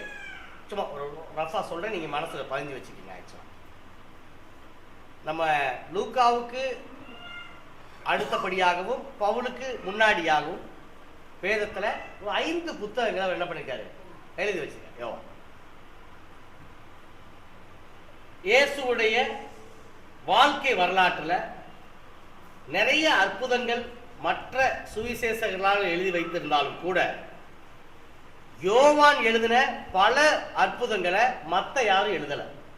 அவ்வளவு அருமையா யோவான் இதை குறித்து எழுதி வச்சிருக்கார். ஒரு 39 ஓமைகள் மற்ற புஸ்தகத்தில் உங்களால் வாசிக்க முடியும். அதாவது மத்தேயு, மார்க்கு, லூக்கால சொல்றேன் நான். ஆனா யோவான்ல ஒரு ஓமையும் சொல்லப்படலை. எது தேவையோ அதை மாத்திரமே அழகாக யோவான் ஆசிரியர் எழுதி வைத்திருக்கார். அப்படிப்பட்ட யோவான் ஆசிரியர் அவர் அரெஸ்ட் பண்ணிடுறாங்க, பத்துவத்துக்கு கொண்டு போயிடுறாங்க. அங்கே இருந்துக்கிட்டு அவர் எழுதுறாரு. அவர் எழுதும் போது மற்றவங்களுக்கு யாரும் புரியக்கூடாதுங்கிறதுக்காகவும், ஆனால் யாருக்கு புரியணும், கிறிஸ்தவர்களுக்கு மாத்திரம் புரியணுன்றதுக்காக வேண்டி உவமையாகவும் உருவமேயத்தையோடு என்ன பண்ணுறாரு, இந்த வெளிப்படுத்தின விசேஷத்தை அவர் எழுதுறாரு. அதனால தான் பாதி நேரத்தில் அதை படிக்கும் போது நமக்கு புரியுறது இல்லை. சரிங்களா? ஆனா அன்றைக்கு இருந்த கிறிஸ்தவர்களுக்கு அது ரொம்ப தெளிவா புரிஞ்சிருக்கும். ஓ, யோவான் இதைத்தான் மையப்படுத்தி சொல்றாரு போலக்க அப்படின்னு சொல்லிட்டு. இன்னைக்கு நம்மளும் கொஞ்சம் புரிஞ்சிக்க முயற்சி பண்ணுவோம். உங்கள் கவனத்தை வெளிப்படுத்த விசேஷம் 7ஆம் அதிகாரத்துக்கு உங்கள் கவனத்தை திருப்புங்க. அங்க 9ஆம் வசனத்தை வாசிச்சு பாருங்க. இவைகளுக்கு பின்பு நான் பார்த்தபோது இதோ சகல ஜாதிகளிலும் கோத்திரங்களிலும் ஜனங்களிலும் வாசைக்காரர்களிலும் வந்ததும் ஒருவனும் எண்ணக்கூடாததுமான திரளான கூட்டத்தை தரித்து தங்கள் கைகளில் குருத்தோலைகளை பிடித்து திரளான கூட்டமாகிய ஜனங்கள் வெள்ளை அங்கிகளை தரித்து. போதுமான சொல்லுங்க. இப்போ ஒரு கூட்டம் இருக்கிறதா யோவான் அந்த இடத்துல ஒரு உருவகப்படுத்துறாரு. ஆக்சுவலா ஒரு கூட்டம் இருக்காங்க, ஒரு திரளான கூட்டம் இருக்காங்க. அந்த கூட்டத்தை பார்த்துட்டு யோவான் பார்த்தீங்கன்னா உங்களுக்கு கவனத்தை 13ஆம் வசனத்தை வாசி பார்த்தீங்கன்னா, அப்பொழுது மூப்பரில் ஒருவன் என்னை நோக்கி, யோவானே சொல்றார், என்னை நோக்கி வெள்ளை அங்கியை தரித்திருக்கிற இவர்கள் யார், எங்கே இருந்து வந்தார்கள் அப்படின்னு ஒரு கூட்டம். இது ஆக்சுவலா பரலோகத்துல நீங்களும் நானும் நிற்கக்கூடிய ஒரு காட்சிங்க. இதை ரொம்ப டீட்டெயில்டா உள்ள நீங்க அனலைஸ் பண்ண வேணாம். யாரு இவங்க எல்லாம் வேணாம், ரொம்ப சிம்பிளா நம்மளே வச்சுக்கிறோங்க. பரலோகத்துல கிறிஸ்தவர்கள் நம்ம போய் நிக்கிறோம். நம்ம நிக்கிறவங்களை பார்த்தா அந்த மூப்பர் கேள்வி கேட்கிறாரு, யார் இவங்க? ஃபர்ஸ்ட் என்ன ட்ரெஸ் போட்டுருக்காங்க? வெள்ளை அங்கி தரிச்சிருக்காங்க. அப்ப வெள்ளை அங்கி தெரிச்சதுனால பெண்டிகாசுக்காரங்களா தான் இருக்கணும், அவங்க கிறிஸ்துவின் சபையார் கிடையாது அப்படின்னு முடிவுக்கு நம்ம வர முடியாது. வெள்ளை அங்கிங்கிறது ஒரு உருவகமாக அந்த இடத்துல சொல்லப்பட்டிருக்கு. அதாவது வெள்ளை அப்படின்னா என்னங்க அர்த்தம்? பரிசுத்தம். ஓப்பனா அது சொல்லணும்னா பரிசுத்தம். பார்த்தாலே தெரியுமா, அப்படியே வெள்ளை ட்ரெஸ் போட்டு வந்தாலே ஆஹா அழகா போட்டு வரானே, அப்படியே மரியாதை கொடுக்க தோணும் அவனுக்கு. இப்ப இங்க ஒரு வெள்ளை அங்கி அவங்க தரிச்சிட்டு இருக்காங்கன்னா அவங்க ரொம்ப கிளீன்டா இருக்காங்கன்னு அர்த்தம். உண்மைதானே? இப்ப இந்த ரட்சிப்பின் பாத்திரத்தை எடுத்துக்கொண்டு அவரோட நாமத்தை நான் தொழுது கொள்ளுவேன் அங்க சங்கீதக்காரன் தாவீது சொன்னதுக்கு அர்த்தம், அப்படி அவர் நாமத்தை தொழுது கொள்வதற்கு சில குவாலிட்டிஸ் நம்ம கிட்ட இருக்கணும். ஆமா தானே? குவாலிட்டிஸ் இல்லாம நம்ம போய் நாமத்தை தொழுது கொள்ள முடியாது ஈஸியா. ஏன்னா தேவன் வந்து பாத்தீங்கன்னா பட்சபாதம் உள்ளவர் அல்லவே. இவன் இவனுக்கு பண்ணணும், அவன் எப்படி பண்ணணும், இவனுக்கு இப்படி பாரபட்சம் பார்க்கணும், இவனுக்கு அப்படி பாரபட்சம் பார்க்கணும்னா தேவன் பார்க்கறது இல்லை. எல்லாத்தையும் ஒரே மாதிரி தான் பார்க்கிறாரு ஆரம்பத்துல இருந்தே. நீங்க பாருங்க, நீங்க வேதத்துல நீங்க வாட்சி பாருங்களேன், எல்லா இடத்துலயும் ஒரு விஷயத்தை அவர் ஆண்டவர் அழகா ஸ்கெட்ச் போட்டு சொல்லியிருக்காரு. நீங்க வேதத்தை ரொம்ப லவ் பண்ணீங்கன்னா இந்த காரியத்தை நீங்க கத்துருந்துருக்கலாம். சிங்கக்குட்டிகள் தாழ்ச்சி அடைந்து பட்டினியா இருக்கும், கர்த்தரை தேடுகிறவர்களுக்கும் ஒரு நன்மையும் குறையப்படாது. இந்த வசனத்தை என்ன கத்துக்கிறோம் நம்ம? இதுலடா கத்துக்கிறது இருக்கு. சிங்கக்குட்டிகள் தாழ்ச்சி அடைந்து பட்டினியா இருக்கும், கர்த்தரை தேடுறவர்களுக்கு வயிறு ஃபுல்லா சோறு கிடைக்கும். இவ்வளவு தானே? இதுல என்ன ஒரு புதுசா கத்துக்கிறதுனா, நல்லா அண்டர்லைன் பண்ணி பாருங்க, இதுக்குள்ள 2 காரியம் ஒளிந்திருக்கிறது. ஒன்று, நீ தேவனுடைய ஆசீர்வாதத்தை பெற்றுக்கொள்ள வேண்டுமானால் ஒரு நிபந்தனையை சந்தித்தாக வேண்டும். ஆமா தானே? கர்த்தரை தேடுகிறவர்களுக்கோ நிபந்தனை, ஒரு நன்மையும் குறையப்படாது, ஆசீர்வாதம். ஆக நிபந்தனையோடு கூட தான் வேதம் நமக்கு ஆசீர்வாதத்தை கற்றுத்தருகிறது. முதலாவது தேவனுடைய ராஜ்யத்தையும் நீதியும் தேடுங்கள், நிபந்தனை. அப்பொழுது இவையெல்லாம் ஒரு கூட கொடுக்கப்படும், ஆசீர்வாதம்.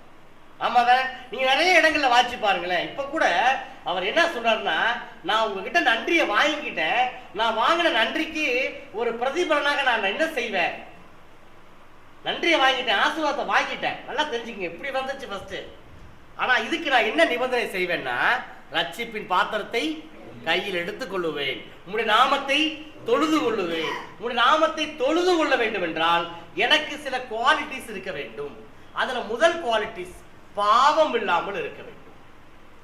வெள்ளை அங்கியை தரித்திருக்கிற இவர்கள் யார் அப்படின்னு யோவான பார்த்து அந்த மூப்பர் கேட்கும் பொழுது, வெள்ளை அங்கியை தரித்திருக்கிறாங்களேன்றது அந்த மூப்பருக்கே தெரியுது. ஆமா தானே? அப்ப அவங்க பாவம் இல்லாமல் இருந்திருக்கிறார்கள். இன்னைக்கு நீங்களும் நானும் பாவம் இல்லாமல் இருக்கிறோமா? ரோமர் 6ஆம் அதிகாரம் 22ஆம் வசனத்துல ரோமாபுரி சபையாருக்கு என்ன சொல்றாரு பாருங்க நம்ம பவுல். ரோமர் 6:22 இப்பொழுது நீங்கள் பாவத்தினின்று விடுதலையாக்கப்பட்டு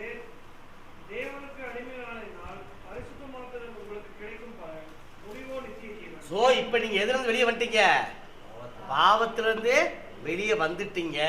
அந்த வார்த்தை நல்லா திருப்பி படிங்க, திருப்பி கவனமா படிங்க. இப்பொழுது, நவ் பிரசன்ட் கண்டிஷன், இப்ப நீங்கள் பாவத்திலிருந்து விடுதலையாக்கப்பட்டு, பாஸ்ட் டென்ஸ், விடுதலையாக்கப்பட்டீர்கள், விடுதலையாக்கப்பட்டு தேவனுக்கு அடிமைகளானதினால், அது எப்பயுமே ஃபார் எவர், ஓகேவா? பரிசுத்தமாகுதல் உங்களுக்கு கிடைக்கும் பலன். கன்க்ளூஷன் எட்டர்னல் லைஃப், நித்திய ஜீவன். ரைட் தானே? ஆக நீங்கள் பாவத்திலிருந்து விடுதலையாக்கப்பட்டு விட்டீர்கள். எப்ப? அந்த ஞானஸ்நானத்துல உங்களுக்கு முக்கிய வெளியே எடுக்கும் போது. கர்த்தருடைய நாமத்தை நான் தொழுது கொள்ளுவேன் என்றால், தொழுது கொள்ள வேண்டும் என்றால் கண்டிப்பான ஒரு கட்டளை, நான் பாவம் இல்லாமல் இருக்க வேண்டும். ஆமா தானே? அப்பதான் நம்ம வெள்ளை அங்கிய தரிச்சிக்கவே முடியும். ஆனா பாவம் இன்னைக்கும் நம்மளை போட்டு பல ஆங்கிள் என்ன பண்ணுது, அட்டாக் பண்ணிக்கிட்டே இருக்கு. கேட்டா என்ன சொல்றான்? சாத்தான் தான் அந்த வேலையெல்லாம் பார்க்குறேன், நான் நல்லா தான் இருக்கேன், ஆனா அவன் என்ன பண்றான்? என்னை ஏதோ ஒன்று பண்றான். ஏன்னா பேதுரு புஸ்தகம் சொல்ற மாதிரி, கெர்ச்சிக்கிற சிங்கம் போல எவனை விழுங்கலாமோ என்று வகை தேடி சுற்றி திரிகிறான் பங்காளி. அவன் என்ன பண்றான்? என்னை அட்டாக் பண்றான். என் குறை என்னன்னு பாக்குறான், என்னுடைய வீக்னஸ் பாயிண்ட் என்னன்னு பாக்குறான், அடிச்சேன், நான் விழுந்துடுறேன். என் மேல தப்பா? அப்படி கேட்க முடியுமா கடவுள்கிட்ட போய்? நம்ம ஆதாம் ஏவாள்கிட்ட என்ன பண்ணாரு? அம்புட்டு கனியில கொடுத்து, டேய் எல்லாத்தையும் சாப்பிடுங்க, உங்களை வேணான்னு சொல்லலை, ஆனா அந்த ஒரே ஒரு பழத்தை மட்டும் என்ன பண்ணாதீங்க, சாப்பிடாதீங்க. அந்த அந்த பழம் எப்படி இருந்துச்சு பார்வைக்கு? நமக்கு சில நேரத்தில் தோணும் பார்த்தீங்களா? சரி விடுங்க, அந்த டாபிக் போக வேண்டாம். அந்த மாதிரி தோணி இருக்கு. அந்த பழம் பார்த்த உடனே என்ன பண்ணிட்டாங்க இவங்க? ஏவாள் முதல் எடுத்த உடனே பிடிக்கி துண்டுறானோ, சாத்தா வேற வந்து ஏற்றி விட்டுற, அதெல்லாம் கிடையாது, ஒன்றும் சாக மாட்டீங்க, சாப்பிடுங்க. புடுங்கி சாப்பிட்டாங்க. சாப்பிட்டதும் இல்லாம கூட்டு சேர்க்கிறாங்க அப்பவே. நான் மட்டும் சாப்பிட்டா எப்படி, நீ கொஞ்சம் சாப்பிடு. சரி கொடுத்தவன் இல்லை, வேண்டாம், ஆண்டவர் சொல்லியிருக்காரு, வேண்டான்னு சொல்றதுக்கு அவனுக்கு தைரியம் வரல. ரைட்டு தானே? வாங்கி சாப்பிட்டாச்சு. அந்த தப்புல என்ன ஆயிடுச்சு? ஜாயிண்ட் அடிச்சாச்சு, ரெண்டு பேரும் கூட்டு களவாணிகள் ஆயிடுச்சு. சரியா? சரி, கடவுள் வந்து கேட்கிறார், ஆதாமே ஆதாமே எங்கப்பா இருக்க நீ? அவருக்கு தெரிஞ்சிருக்கும், நீ தப்பு பண்ண உடனே அடிச்சிருக்கோம் அலாரம் அவருக்கு. ஆண்டவரே, நான் உங்களை கண்ணுக்கு வர முடியாதபடி நான் ஒழிச்சுக்கிட்டு இருக்கேன். யாரு? நான் உன்னை சாப்பிட வேணாம்னு சொன்ன பழத்தை சாப்பிட்டியா? ஆமா ஆண்டவரே சாப்பிட்டேன்னு சொல்லியிருந்தான்னா ஆதாம் நல்லவன். கேட்டானே? அந்த இடத்துல பங்காளி என்ன பதில் சொன்னார் தெரியுமா? ஏன் கூட இருக்கணும்னு நீங்க ஒரு ஸ்திரீ கொடுத்தீங்களே, அவன் என்ன பண்ணா?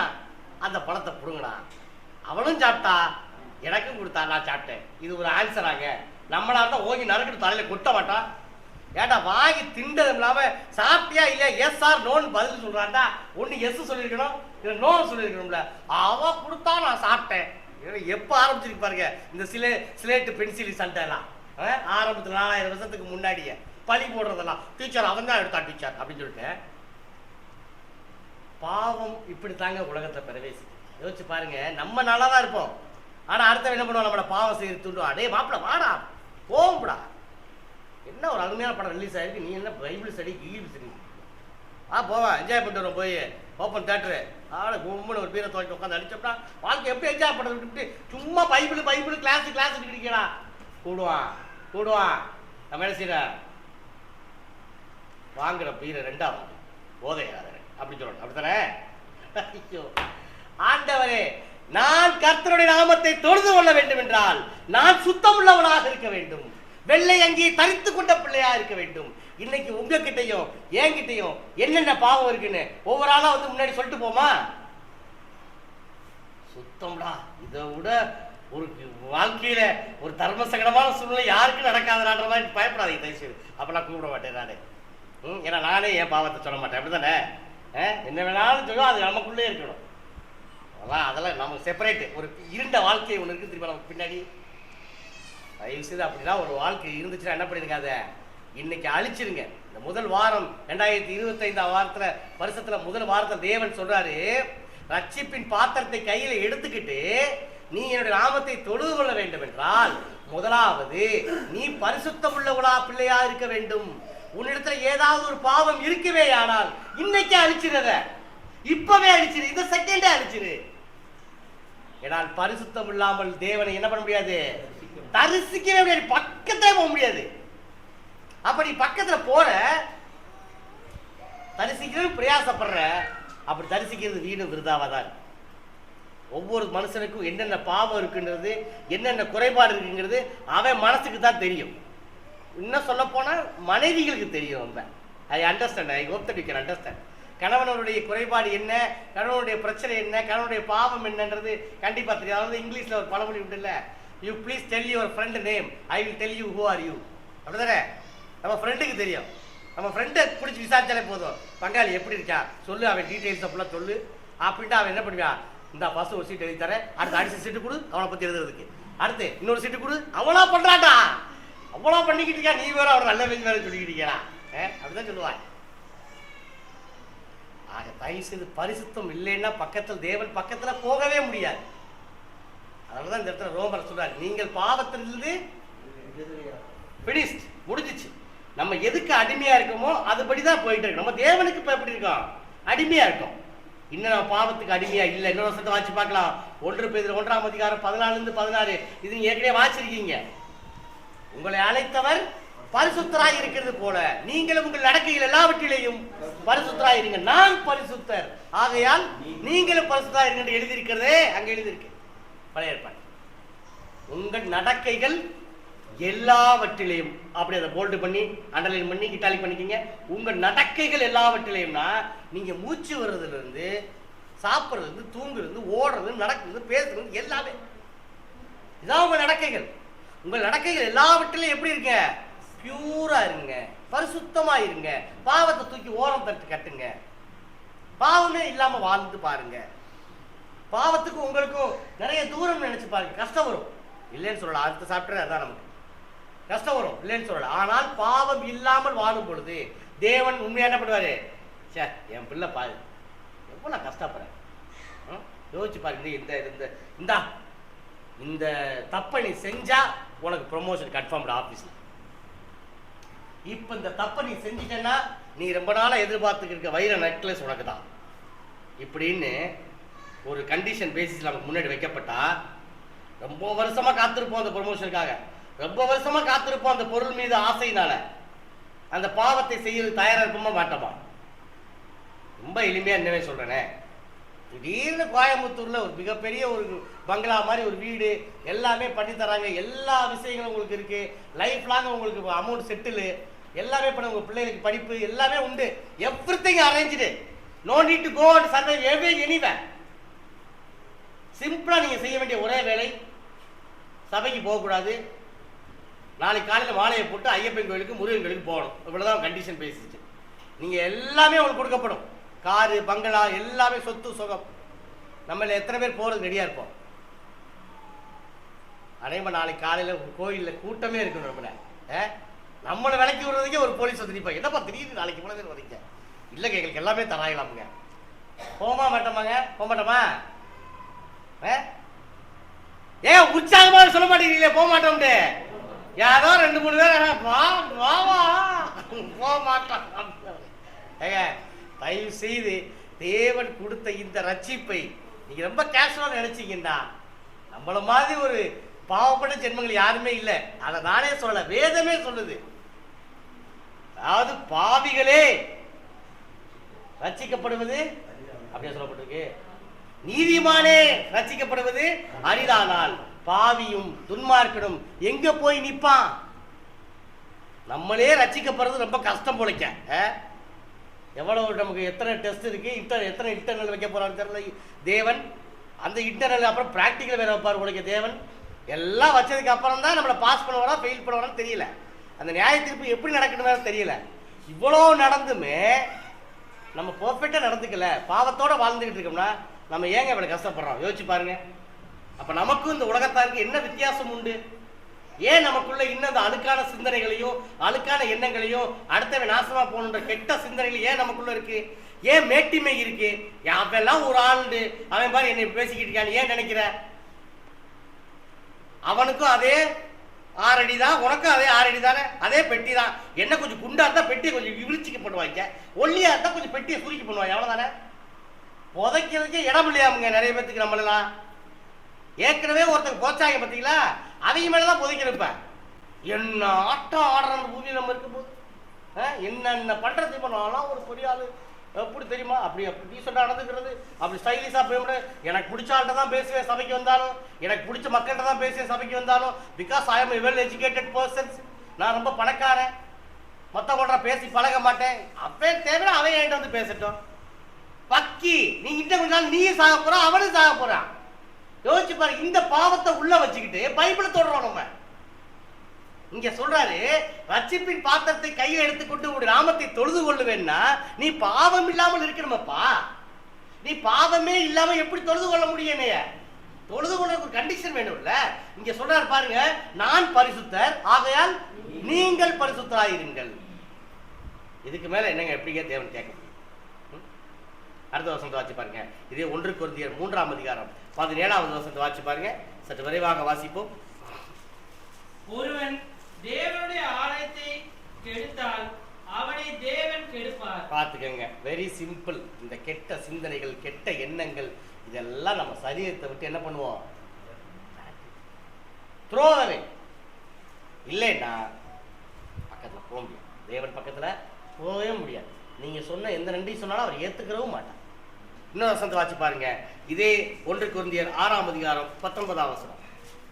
உங்கள் சரீரமானது நீங்கள் தேவனாலே பெற்றும் உங்களில் தங்கியும் இருக்கிற பரிசுத்த ஆவியினுடைய ஆலயமாய் இருக்கிறது என்றும் நீங்கள் உங்களுடையவர்கள் எல்லாம் என்றும் அறியீர்களா? நீங்க உங்களுடையவர்கள் அல்ல. சொல்லுவோம்ல, இப்ப நானே எனக்கே உரியவில்லை, என் டைம் என்னோடது இல்லைன்னு சொல்லுவோம் பார்த்தீங்களா? அந்த மாதிரி நம்மளே நம்முடையவர்கள் இல்லை. ஏன்னா மொத்தமா எழுதி வாங்கிட்டார் தேவன் நம்மளை. கிரயத்துக்கு கொல்லப்பட்டீர்களே. அப்புறம் டெசிஷன் எடுக்கிறது நீங்க யாரு? அவர்தான் எடுக்கணும் நம்மளை பத்தி.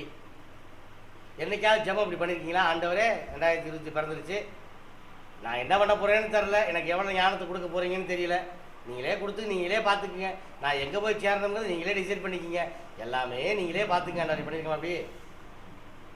நம்ம அறிவுள்ள ஆண்டவரே, நான் எவ்வளவு பெரிய அறிவாடி, எனக்கு அது கொடுக்க ஆண்டவரே, எனக்கு இதை கொடுக்க ஆண்டவரே, இந்த பொண்ணை கொடுக்க ஆண்டவரே, நம்மளால பார்த்துக்கிட்டு இருக்கேன், வரமாட்டேது, லவ் பண்ண மாட்டேது. இப்படித்தான் என்ன பண்றோம்? நம்மளுடைய தேவைகளை முன் வச்சு தேவனை பின் வைக்கிறோம். இங்க சொல்றாரு, நீ உன்னுடையவன் அல்ல. நீ ஏன் டெசிஷன் எடுக்கிற? தேவன்ல நம்மளை குறித்து டெசிஷன் எடுக்கணும். கிரயத்துக்கு கொல்லப்பட்டீர்களே, முடிச்சு எழுதி வாங்கப்பட்டுச்சு, நீ நம்ம டெசிஷன் எடுக்க முடியாது. ஆக பாவம் செய்யறதுக்கும் நம்ம டெசிஷன் எடுக்க முடியாது. அப்படிதானே? அடுத்த வசனத்தை வாசி பார்க்கலாம். இது 2 கொரிந்தியர் 7ஆம் அதிகாரம் 9ஆம் வசனத்தை வாசி பாருங்க. வேகமா ஓடியாங்க. இப்பொழுது சந்தோஷப்படுகிறேன், நீங்கள் துக்கப்பட்டதற்காக அல்ல, மனம் திரும்புகிறதுக்கு ஏதுவாக துக்கப்பட்டதற்காகவே சந்தோஷப்படுகிறேன். நீங்கள் ஒன்றிலும் இல்ல பிரதர், 2 கொரிந்தியர் 7:1. இப்படிப்பட்ட வாக்குத்தத்தங்கள் நமக்கு உண்டாய் இருக்கிறபடியினால் பிரியமானவர்களே, மாம்சத்திலும் ஆவியிலும் உண்டான எல்லா அசுசியும் நீங்க நம்மை சுத்திகரித்துக் கொண்டு பரிசுத்தமாக்குதலை தேவ பயத்தோட பூரணப்படுத்த. சூப்பர் வசனம் இல்ல? இந்த வசனத்தை எத்தனை பேர் லவ் பண்றீங்க? நான் லவ் பண்றேன். ஏன்னா அசுசின்ற வார்த்தை எங்க பயன்படுத்தப்பட்டிருக்கு. அதுக்கு பேரு கரை அல்லடா மாசு, இந்த டஸ்ட்னு சொல்லுவோம்ல, அதுதான். எதுலலாம் மாசு இருக்கலாம்னா, சரீரத்திலையும் மாசு இருக்கு, எதுல இருக்கு? ஆவியிலையும் மாசு இருக்கு. அப்ப ஆவியிலும் சரீரத்திலும் உள்ள எல்லா அசுசியும் நீங்க, எல்லா கரைகளும் நீங்க, எல்லா மாசும் நீங்க பரிசுத்தமாகுதலை தேவ பயத்தோட பூரணப்படுத்த கடவுள். எவ்வளவு அருமையா சொல்றாரு பாரு. பரிசுத்தமாகுதல், பூரணப்படம், அதான் உண்மை. பூரணம்னு அர்த்தம் பெர்ஃபெக்ட், 100%, 95%, 97% கிடையாது. ஆரம்ப காலத்துல பாத்தீங்கன்னா அப்போஸ்தலர்கள் அற்புதம் செஞ்சாங்க. ஆமா தானே? உங்களுக்கு தெரியும், இயேசு அற்புதம் செஞ்சார். ஏன் அற்புதம் செஞ்சாரு? அந்த வேத வசனம் உறுதிப்படணும். எபிரேயர் 1:2 நீங்க வாசி பார்த்தீங்கன்னா எதுக்காக அற்புதங்கள் செய்யப்பட்டிருக்கு ரொம்ப தெளிவா விஷயங்கள் சொல்லப்பட்டிருக்கு. ஏன் அப்படி செஞ்சாங்கன்னா தான் சொன்ன வசனத்தை உறுதிப்படுத்துவதற்காக அற்புதங்கள் அடையாளம் செய்யப்பட்டது. அப்படி சொல்லப்பட்ட உறுதிப்படுத்தப்பட்ட அந்த வசனங்கள் எழுதப்பட்டதுக்காக அற்புத அடையாளம் செய்யப்பட்டது அப்போஸ்தலர்களால. அப்போஸ்தலர்கள் யார் மேல கையை வச்சாங்களோ அவங்களாலே அற்புதங்கள் செய்யப்பட்டது. அத்தோட முடிஞ்சிருச்சு. அதுக்கப்புறம் அற்புதங்கள்னு ஒன்று நடக்கவே இல்லை. வேதாந்தத்தில் வாட்சி பார்த்தீங்கன்னா அப்படிலாம் ஒன்று சொல்லப்படவே இல்லை. ஆனால் இன்னைக்கு ஒரு கூட்டத்தை போட்டு அற்புதங்கள் நடத்துகிறேன் அப்படின்னா கிடையவே கிடையாது. ஏன்னா அப்போ நடந்த அற்புதங்கள் 100% சுகம் கிடைத்தது. First category. ரெண்டாவது கேட்டகரி அற்புதம் உடனே நடந்தது. கரெக்டானே? இன்னைக்கு அந்த கூட்டத்துக்கு போற 100 பேர் பிரச்சனையா போறான்னா 100 பேத்துக்கு சுகம் கிடைக்குது. யோசிச்சு பாருங்க. உடனேவும் கிடைக்குது. அது 4 பேர்த்த கூப்பிட்டு சீடியை வயிற்றுல வச்சு இந்த கேன்சரே குணமாச்சுன்னு சொல்றாங்க. இதெல்லாம் எந்த விதத்தில் நியாயம்னு தெரியல. அதையும் நம்பி பல கூட்டங்கள் போயிட்டு இருக்கு. அதனாலதான் இயேசு சொன்னாரு, இடுக்கமான வாசல் வழியாய் பிரவேசியுங்கள். அங்க போனா என்ன இருக்கும்? உங்களுக்கு பாவம் செய்யறதுக்கே அலோடு. சில நேரங்கள்ல எல்லாம் பண்ணிக்கலாம். பொறுத்து பார்த்தாருங்க நம்ம ஆளுங்க. சில பேர் அமெரிக்கால சர்ச் ஆஃப் சாத்தானே ஒன்று ஓபன் பண்ணிட்டானுங்க. நீ ஏன் அந்த பாவம் செய்யக்கூடாது அது செய்யக்கூடாதுன்னு ஏன் போட்டு ஒரு மனுஷனை ஸ்டிக் பண்ற? ஒய், சாத்தான்னா யாரு? இப்பிரபஞ்சத்தின் தலைவன். அவன் தான் எல்லாத்தையும் கண்ட்ரோல் பண்றவன் முடிவு பண்றல. அவன் பாவத்துக்கு அதிபதியா இருக்கான்ல. வா, சர்ச்சுக்குள்ளே பாவம் பண்ணிக்க, என்ன வேணாலும் பண்ணிக்க. சர்ச்சுக்குள்ள எல்லாமே பண்ணலாம். சர்ச்சுக்குள்ள if you want you can Google. நீங்க கூகுள் பண்ணி பாருங்க. இன்னைக்கு வீட்டுக்கு போனோடனே சர்ச் ஆஃப் சாத்தான் எங்க இருக்குன்னு பாருங்க. அவங்க என்னென்ன பண்றாங்கன்னு பாருங்க. நிர்வாணத்தோட 2 பெண்மணிகள் உள்ள உட்காந்துருப்பாங்க. எல்லாமே நடக்குவாங்க. எல்லாமே பொறுத்து பார்த்தானுங்க. பாவம் செய்யறதுக்கே சர்ச்சை ஓபன் பண்ணி விட்டுருமே கருதிய. எதுக்கு? சாத்தான் அவங்களை நியாயம் தெரிவிக்கட்டுமா? என்னங்க லாஜிக்? பைபிள் எதுக்கு இருக்கு? அப்ப தேவன் எதுக்கு இருக்காரு? எல்லாம் எங்கெங்க போயிட்டு இருக்கு உலகம்? ஆக பாவத்திலிருந்து வெளியே வாடாண்டா அதை வேற ஒரு ஆக்கில நம்மளை கூட்டு போய்க்கிட்டா. நீ வா ஏன் கூட அப்படின்னு சொல்லிட்டு வேண்டாம். இங்க அழகா சொல்றாரு, பாவம் செய்யாமல் ஒரு மனிதன் இருக்கும் பொழுது அவன் பூரணப்பட்டவனாக அவன் இருப்பான். 100% பெர்ஃபெக்ட். அதனால தயவு செய்து இன்னைக்கு இந்த அங்க நடக்குது, இந்த இங்க கூட்டம் நடக்குது, உங்க சபையில ஆவியும் இல்லை, அனலும் இல்லை, ஒண்ணும் இல்லை, எப்ப பார்த்தாலும் என்னத்தையோ பாடுறீங்க, யாரோ ஒரு பிரசங்கம் பண்றாரு, ஒரு ஆவியும் இல்லையே, ஒண்ணும் இல்லையே. என்னங்க ஆவி எதுக்கு? பரிசுத்த ஆவி எதுக்கு கொடுக்கப்பட்டாரு? சில நோக்கத்துக்காக கொடுக்கப்பட்டார். நோக்கம் முடிஞ்சவனே எடுத்துக்கொள்ளப்பட்டார். நீங்க வாட்சி பாருங்க. சிம்சோனுக்கே 2-3 தடவை கொடுக்கப்பட்டிருக்காரு. சிங்கம் ஒரு தடவை, கடைசி அவர் சாகும்போது ஒரு தடவை, மீண்டும் கொடுக்கப்பட்டார். மீண்டும் கொடுக்கப்பட்டார்னு அர்த்தம் கொடுத்து எடுத்தாங்கன்னு அர்த்தம். யோசிச்சு பாருங்க. அதே மாதிரி பரிசுத்தாவின் புதிய ஏற்பாட்டில் வரும் பொழுது அங்க இருக்கவங்க எல்லாருக்குமே எல்லாம் புரியணுன்றதுக்காக வேண்டி நாவுகள் போல, இயேசுவுக்கு புறா போல வந்து இறங்கினாரு, நாவுகள் போல வந்து இறங்கினாரு. இறங்கி அவங்க எல்லாரும் புரிஞ்சு கேட்டுட்டாங்க. அவ்வளவுதான். ஆக பரிசுத்தாவினுடைய நோக்கம் அவ்வளவு நிறைவேறிச்சு. ஞானஸ்நானம் எடுக்கும் போது ஒரு கிஃப்டா நமக்குள்ள கொடுக்கப்பட்டார். அப்படித்தானே? நமக்குள்ள பரிசுத்த ஆவியார் கிஃப்டா கொடுக்கப்பட்டார். ஆனா கொடுக்கப்பட்ட பரிசுத்த ஆவியை துக்கப்படுத்தாதீர்கள் வார்த்தை இருக்கு. எப்ப நீங்க துக்கப்படுத்துவீங்க? பாவம் செய்யும் போது. கரெக்டானே? இதனாலதான் சங்கீதக்காரர் தாவீது என்ன சொல்றாரு, ஆண்டவரே தயவு செய்து என்கிட்ட கொடுத்த பரிசுத்த ஆவியை எடுத்துக்கிறாதீங்கன்னு கேட்கிறாரு. ஆக இப்ப நமக்குள்ள பரிசுத்த ஆவி இருக்காரா இல்லையா? கையை தூக்குங்க. யாருக்கெல்லாம் பரிசுத்த ஆவி இருக்காரு பார்ப்போம். உறுதியா சொல்லுங்க பார்ப்போம். ஏன் அழைச்சிட்டீங்க? ஒரு சார் கை தூக்கு முன்னாடி. ஒருவேளை உங்ககிட்ட ஏதாவது பாவங்கள் இருக்கும் பட்சத்துல, ஏதாவது ஒரு விஷயம் உங்களை அறியாமலே நீங்க பாவம் பண்ணிக்கிட்டு இருக்கீங்க, அது பாவம்னே தெரியாமையே பண்ணிக்கிட்டு இருந்தீங்கன்னா அத மனசை வச்சு கை தூக்கு. சாவி எத்தனை பேர் இருக்கேன்னு பார்ப்போம். தெரிச்சு ஓடிட்டார உங்களுக்கு பரிசுத்தாவிய. ஆண்டவரே, நமக்கு பாவம் இல்லை என்போமானால் நம்மை நாமே வஞ்சிக்கிறதா இருப்போம்ன்ற வசனத்தை கருத்துல கொண்டுகிட்டு இன்னும் நீங்க பல நேரத்தில் உங்க டப்பாவை உருட்ட முடியாது. ஏன்னா வேதம் தெளிவாக சொல்லுகிறது, ரட்சிப்பின் பாத்திரத்தை எடுத்துக்கொண்டு என் நாமத்தை நீ தொழுது கொள்ள வேண்டும் என்றால் நீ பாவத்திலிருந்து முழுமையாக வெளியே வர வேண்டும். நம்மை முழுமையாக மாற்ற வேண்டிய தருணம் இது. இந்த சபை இந்த ஆராதனையை முடிச்சுட்டு வெளியே போறீங்கல்ல, இப்படி வெளியே போகும்போது அப்படியே காத்து மாதிரி வெளியே போகணும்.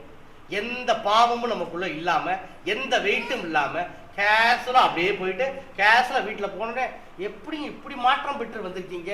சபைக்கு போனோடனே நம்ம மனைவியோ நம்ம பிள்ளைகளோ நம்மளை பார்த்து கேட்கணும். நம்முடைய நண்பர்கள்லாம் நம்ம ஆஃபீஸ்லாம் பார்த்து என்னடா நடந்துச்சு உனக்கு, இப்படி மாறிட்டியடா, குருன்னு மூஞ்சி வச்சிருப்பிய ஆஃபீஸ்க்கு வந்தா, இன்னைக்கு நல்லா சிரிக்கிறிய, கலகலன்னு பேசுறிய, வேதத்தை குறிச்சு கிட்ட பேசுறிய. மாற்றம் மாற்றம் எப்ப? பாவத்தை விட்டு வெளியே வரும்பொழுது. அதெல்லாம் எபிரேயர் 12:1 அவ்வளவு அழகா சொன்னாரு. இவ்வளவு திரளான மேகம் போன்று உங்களை சூழ்ந்து நிற்கிற பாவத்தை தள்ளி விட்டு, அந்த வார்த்தை நல்லா வாசிச்சு பாருங்க, பாவத்தை தள்ளி விட்டு விசுவாசத்தை துவக்குகிறவரும் முடிக்கிறவருமாய் இருக்கிற இயேசு கிறிஸ்துவை நோக்கி பொறுமையோடே ஓடக்கணும். ஓடுங்க, இதுவும் ஓடுங்க, ஒன்றும் அவசரமே ஓடிக்கிட்டே. உங்க கவனம், உங்க ஃபோக்கஸ் எல்லாமே எங்க இருக்கணும்? இயேசுக்கு சோதனை கொடுத்து நடந்து தெரியும்னா உங்களுக்கு எல்லாத்துக்குமே. சரியா? அவர் கொஞ்சம் நீ ரொம்ப நேரம் பேச சொல்லிட்டேன், அதனால தான் பேசுறேன். நீ என்னடா நீங்க வாட்டுக்க எங்கிட்ட கிட்ட போறீங்களா அப்படின்னு நினைக்காதீங்க. நான் லீனியர் நரேஷன் எப்படி கோர்த்து விட்டேன் பத்தி அந்த வார்த்தையை தப்பிக்கவே முடியாதீங்க. நான் லீனியர் நரேஷன் வந்துடுவேன், திருப்பி சப்ஜெக்ட்டுக்கு வந்துடுவேன். ஆனால் அங்கிட்டு போயிட்டு வருவேன். அப்படியே இயேசுக்கு ஒரு 3 சோதனை நடந்துச்சு. யோசிச்சு பாருங்க. எங்க கொண்டு போய் பசியில உட்காந்துருக்காரு. அவர் பசியில உட்காந்துருக்காருகிட்ட போய் இந்த கல்லுகள்லாம் அப்பங்களாக்கி சாப்பிடுங்கன்னா நீங்க எல்லாரும் என்ன பண்ணிருப்போம்? டக்குன்னு சாப்பிட்டுருப்போம்ல. யோசிச்சு பாருங்க. ஆனா அவர் என்ன பண்ணாரு? மனுஷன் அப்பத்தினால மாத்திரமல்ல வார்த்தையினால பிழைப்பான். எவ்வளவு அழகா அந்த வசனத்தை கொண்டு வந்து முன்னாடி வச்சார். எருசலேமில் ஊக்கி உள்ள உச்சியில கொண்டு போய் காமிச்சிட்டு எல்லாத்தையும் எல்லாமே பாரு, தாழ விழுந்து நீ படி, இல்லாட்டி கீழே குதிங்க. உங்க தூதர் என்ன பண்ணுவாங்க? உங்களை அப்படியே கையில எழுதி போவாங்க. வசனம் எழுதியிருக்கேன், அவர் வசனத்தை போட்டு. ஒருவேளை நீங்கள் நானும் இருந்திருந்தோம்னா இன்னைக்கு ஒன்றும் இல்லை, வெரி சிம்பிள். எம்எல்ஏவோட மச்சினனோட பையனே இன்னைக்கு எப்படி தெரியும் தயார் தெரியுமா? எம்எல்ஏக்கு சொந்தக்காரன் என்னன்னா பார்த்துக்கப்பா, இவனுக்கு மற்றவங்கள மாதிரி டீல் பண்ணாத அப்படின்னு தெரியும். யாரோ ஒரு 3வது தலைமுறைக்காங்களே. ஆனா இயேசுவை நேரடியா இயேசுக்கு ஒரு சோதனை கொடுத்து நீ என்ன பண்ண? ஸ்ட்ரைட்டாவே கீழே குதிச்சேன்னா என்ன பண்றாரு? உங்களை தூக்கிட்டு போவாங்களே. தேவனை என்ன பண்ணாத, பரீட்சை பாராது இருப்பாயா. இவ்வளவு அழகா டேக்கிள் பண்ணா இருப்பாரு. எல்லாத்தையும் காமிச்சு ஜீரோ நிப்பாட்டி எல்லாத்தையும் காமிச்சு எல்லாம் உனக்கு தான் எடுத்துக்க. ஒன்னே ஒண்ணு செய்ய, என்னது? தாழ விழுந்து என்னை இந்த வாய்ப்பெல்லாம் நம்ம கொடுத்தோம்னா நம்ம உண்மையாவே நம்ம விசுவாசம் எவ்வளவு இருக்குன்னு தெரிஞ்சு போயிருங்க. உண்மையாவே அவர் என்ன சொல்றாரு? உன் தேவனாய கர்த்தரை பரீட்சை பாராதிருப்பாயா. உன் தேவனாய கர்த்தர் ஒருவருக்கே என்ன பண்ணுனியே ஆராதனை செய்வாயாக. வேத எளிவா எழுதியிருக்கேன். 40 நாள் பசியா இருந்ததுக்கு அப்புறம் நம்ம எல்லாம் அப்படி செய்வோமாங்க? யோசிச்சு பாருங்க. 2 நாள் பசியே நம்ம தாக்க மாட்டேங்கிறோம். சட்டிக்குள்ள மண்டையை விட்டு ரொம்ப நேரமா எடுக்க மாட்டேங்கிறோம். வீட்டுக்கு போயிட்டு அவ்வளவு நேரம் என்ன பண்றான்? சாப்பிட்றான். ஏன்னா இப்படி சாப்பிட்றேன்னு கேட்டா 2 நாள் பசியில இருக்கேன்னு. 40 நாள் பசியில இருந்திருக்காரு. அந்த நேரத்தில் அவருக்கு அது தேவை. எவ்வளவு அழகா பாருங்க. பாவம் செய்வதற்கு இயேசுவுக்கு வாய்ப்புகள் கொடுக்கப்பட்டது. அதை எவ்வளவு அழகா டேக்கிள் பண்ணிட்டு போனாரு பாருங்க. இன்னைக்கு நீங்களும் நானும் பாவம் செய்வதற்கு அநேக வாய்ப்புகள் இருந்தும் அதை என்ன பண்ணிடுறோம்? அக்செப்ட் பண்ணிக்கிறோம். பரவாயில்ல, யாருக்கும் தெரிய போறது இல்லை, நான் பாவம் பண்ணிக்கிறேன். தானே? உண்மை தானே? யாருக்கும் தெரிய போறது இல்லை, நான் பாவம் பண்ணிக்கிறேன். இந்த இடத்துல யாரும் எனக்கு தெரிஞ்சவங்க இல்லை. உண்மை தானே? யோசிச்சு பாருங்க. திடீர்னு ஒரு தியேட்டர்ல போய் நின்றுட்டு ஒரு டிக்கெட் வாங்குறதுக்கு போராடிட்டு இருக்கோம் அப்படின்னா யாருக்கு தெரியாது? நம்ம சர்ச் மெம்பர்ஸ் யாரும் இல்லை. இங்க பிரச்சனை இல்லை. நமக்கு தேவை என்னது? விடுதலை 2 படத்தை பார்த்துடணும். டக்குன்னு எப்படியா வாங்கி பார்த்துடணும். உள்ள ஓடி போய் பார்த்துட்டு தேவன் மேல இருந்து பார்த்துட்டு இருக்கின்ற பயம் இல்லையே. பாவம் செய்ய வாய்ப்பு கொடுக்கப்பட்டது தானே. என்ன பண்ணிருக்கணும்? நம்ம அந்த ஏரியாவுக்கே போயிருக்க கூடாது, ஓடிடியில பார்த்துருக்கணும். சரி, எனிகம் I leave the ball in your court. தயவு செய்து ஒரு டிசைட் பண்ணிக்கங்க. அங்கே தங்கியதுக்காக தாவீது தான் பெற்றுக்கொண்ட நன்றிக்கு ஒரு பாத்திரமாக அவர் சொன்னாரு, நான் ரட்சிப்பின் பாத்திரத்தை எடுத்துக்கிட்டு கிராமத்தை தொழுது கொள்ளுவேன், பரிசுத்தமாக இருந்ததை தொழுது கொள்ளுவேன். சரி, 2வது அவருடைய நாமத்தை தொழுது கொள்வதற்கு ஒரு குவாலிட்டிஸ் தேவைப்படுது. என்னன்னு பார்த்தீங்கன்னா அதே வெளிப்படுத்திய விசேஷம் 7ஆம் அதிகாரம் 14வது வசனத்தை வாசிச்சு பாருங்க. அதற்கு நான், ஆண்டவனே அது உமக்கே தெரியும் என்றேன். அப்பொழுது அவன், இவர்கள் மிகுந்த உபத்திரத்திலிருந்து வந்தவர்கள், இவர்கள் தங்கள் அங்கிகளை ஆட்டுக்குட்டியானவருடைய ரத்தத்திலே தோய்த்து வெளுத்தவர்கள். என்ன சொல்லப்பட்டிருக்கு? இந்த இடத்துல ஒரு குவாலிட்டி சொல்லப்பட்டிருக்கு பார்த்தீங்களா? அப்ப ஆண்டவர் அந்த மூப்பர் அந்த யோவான்ட்ட கேட்கிறாரு, இவங்க யாருப்பா? இவங்க வெள்ளை அங்கி தரிச்சிட்டு வந்திருக்காங்களே, பரிசுத்தமாக இருக்காங்களே, கோவை கிறிஸ்துவின் சபையார் எல்லாருமே அங்கே நிற்கிறாங்க, இவங்க எல்லாம் எப்படி இருக்காங்க, வெள்ளை ஐக்கிய தரிசிட்டு வந்திருக்காங்களே, பாவம் இல்லாமல் இருக்காங்களே, ரைட்டு. அப்போ அவர் பதில் சொல்கிறார் அது கேட்டதுக்கு, ஆண்டவரே அது உங்களுக்கே தெரியுமே, அவங்க யாரு, அம்புட்டு ஒரு பஞ்ச பரதேசிய, யோசிச்சு பாருங்க, அம்புட்டு ஒரு உபத்திரவத்தில் கலந்தவங்க, அதிக மாதிரி கஷ்டப்பட்டவங்க யாருமே கிடையாது, ஆட்டுக்குடைய ரத்தத்தில் தங்களை தோய்த்தவர்கள். இப்படி நம்மளை குறித்து சொல்லுவாங்களா, சர்டிஃபிகேட் கொடுப்பாங்களா? நியாயத்திற்குனால மிகுந்த உபத்திரவத்தை அவங்க சகித்து கொண்டவர்கள்னு. கொஞ்சம் கஷ்டம் வந்துடட்டுமே, தேவனே இல்லைன்றாங்க நம்மளால். பார்த்துருக்கீங்களா? என்ன கடவுள் நீங்களாம், ஒன்றும் இப்போ பார்த்தாலும் ஒன்றும் தர மாட்டேங்கிறீங்க, ஒன்றும் கொடுக்க மாட்டேங்கிறீங்க. அப்புறம் எதுக்கு தான் என்ன பண்ணணும், நான் உங்களை தொழுது கொள்ளணும், எதுக்கு உங்கள்கிட்ட ப்ரேயர் பண்ணணும்?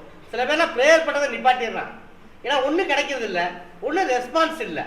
நல்லா யோசிச்சு பாருங்க, யோவான் 17:1 இயேசு வானத்துக்கு ஏறெடுத்து அப்படின்ற வார்த்தை இடத்துல பயன்படுத்தப்பட்டு, வாசிக்க வேண்டாம்.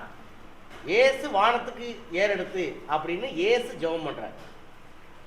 ரோமர் 8:28 பரிசுத்த ஆவியானவர் வாக்கு கடங்காத பெருமூச்சுகளோடு நமக்காக வேண்டுதல் செய்கிறார்னு போடப்பட்டிருக்கு. அதாவது நமக்கு எப்படி வேண்டுதல் செய்யணும்னு தெரியல, அதனால அவர் நமக்காக என்ன பண்றாரா, வேண்டுதல் செய்கிறார்.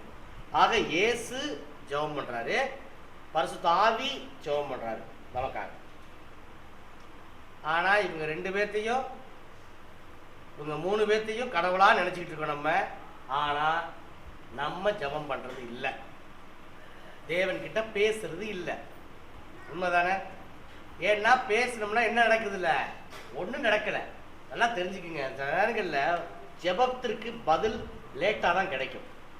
அந்த மனநிலை தயவுசெய்து புரிஞ்சுக்கணும். நம்ம சில நேரத்தை கிடைக்காமலே போகலாம், அந்த மனநிலைக்கு நம்ம வரணும். 3வது, அதுக்காக கேட்காம இருக்கக்கூடாது, கேளுங்கள் அப்பொழுது உங்களுக்கு கொடுக்கணும். இந்த இடத்துல உபத்திரவத்தை குறித்து சொல்லப்படும் பொழுது நீங்களும் நானும் இந்த இடத்துல இருந்தோம்னா நம்மளால இதை டேக்கிள் பண்ண முடியுமான்னு எனக்கு தெரியல. தானியேல் 1 இவங்களுக்கு பேர் வேற வேற. இந்த சாத்ராக், மேசாக், ஆபேத்நேகோ 3 பேத்துக்கு பேர் வேற. யார் இந்த பேரை மாத்துறது? யார் மாத்துறா? அப்படியா? பாக்க தானியேல் 1 திருப்புங்க. தானியேல் எங்க இருக்கு?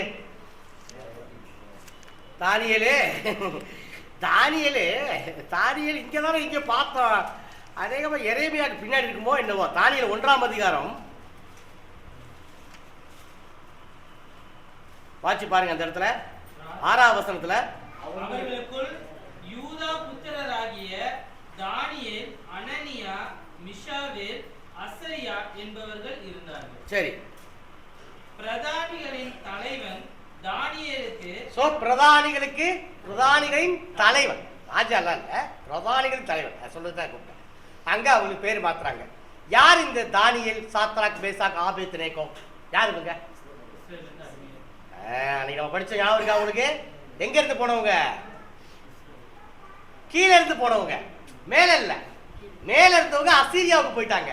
கீழே இருந்தவங்க யாரு? யூதா, பென்யமீன் கோத்திரம். இந்த 2 கோத்திரம் மட்டும்தான் கீழே இருந்துச்சு. இந்த கீழே இருந்து அடிமையா போனவங்க இந்த பாபிலோனுக்கு போனவங்க தான் இந்த அடிமைகள்.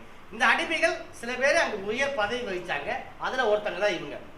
இப்படி உயர் பதவி வகிக்கும் போது ஒரு பிரச்சனை நடக்குது. அவர் என்ன பண்றாரு, எல்லாரும் ஏற்றி விட்றாங்க. ஏற்றி விட்டவொடனே நீங்க நினைக்கக்கூடிய சிலையை வணங்கணும், வணங்கலைன்னா தீயில தள்ளி விட்டுருவோம், கண்டிஷன் போடணும். இதுதான் உபத்திரவம். இந்த உபத்திரவத்தை எப்படி அவங்க டேக்கிள் பண்ணாங்கிறது தான் முக்கியம். நல்லா யோசிச்சு பாருங்க, எந்த மடல இருந்தா அவங்களால அந்த வார்த்தையை சொல்லியிருக்க முடியும்? ஒன்றும் இல்லை. நீங்க நிறைய இடத்துல பார்த்துருப்பீங்க, இந்த பூக்குழி இறங்குவாங்கல்ல இந்த இந்துக்கள், ஆக்சுவலா பார்த்துருக்கீங்களா? நம்ம அவங்களை என்ன சொல்லுவோம்? முட்டா பயில தீயில ஓடுறாயின்னு சொல்லுவோம்ல. நம்மளால நடக்கவே முடியாதுல்ல. ஏன்? அப்ப அவன் பக்தியை விட நம்ம பக்தி கம்மியானதா? யோசிச்சு பார்த்தீங்களா? என்னைக்காவது நான் இன்னைக்கு காலையில மதுரையிலேருந்து வரும்போது ஆந்து வேலை ஃபுல்லா வெறுங்காலம் நடந்து போயிட்டே இருக்காங்க. எங்க? பழனிக்கு. ஆனா ரொம்ப அழகா ஹைடெக் ஷூவை போட்டு சபைக்கு வந்து உட்காந்துருக்கோம் நம்ம இன்னைக்கு. அப்ப அவன் பக்தியை விட நம்ம பக்தி கம்மியானதா? இல்லையா? அவன் நடந்தேலாம் போகிறாங்க பாவம், எவ்வளோ 2-3 நாள் போவாங்க நினைக்கிறாங்க. ஏன் ஒரு திருவிழானா காசை கடனை உடனே வாங்கிட்டு போய் ஒரு ஆட்டை வாங்கி வெட்டுறாங்க சாமிக்கு. சாமி ஏற்றுக்கணுமாப்பா, தெய்வ கொத்தம் வாங்கிப்போப்பா அப்படிங்கிறான். ஆனால் கிழிஞ்ச ரூபா நோட்டை வீட்டிலேருந்து தேடி எடுத்து காணிக்க போகிறதுக்காக வந்திருக்க வெக்கமில்லாமல் நம்ம இன்னைக்கு. அவன் பக்தியை விட நம்ம பக்தி இப்போ குறைஞ்ச பக்தியா? ஏன்? அதான் கிடையாது.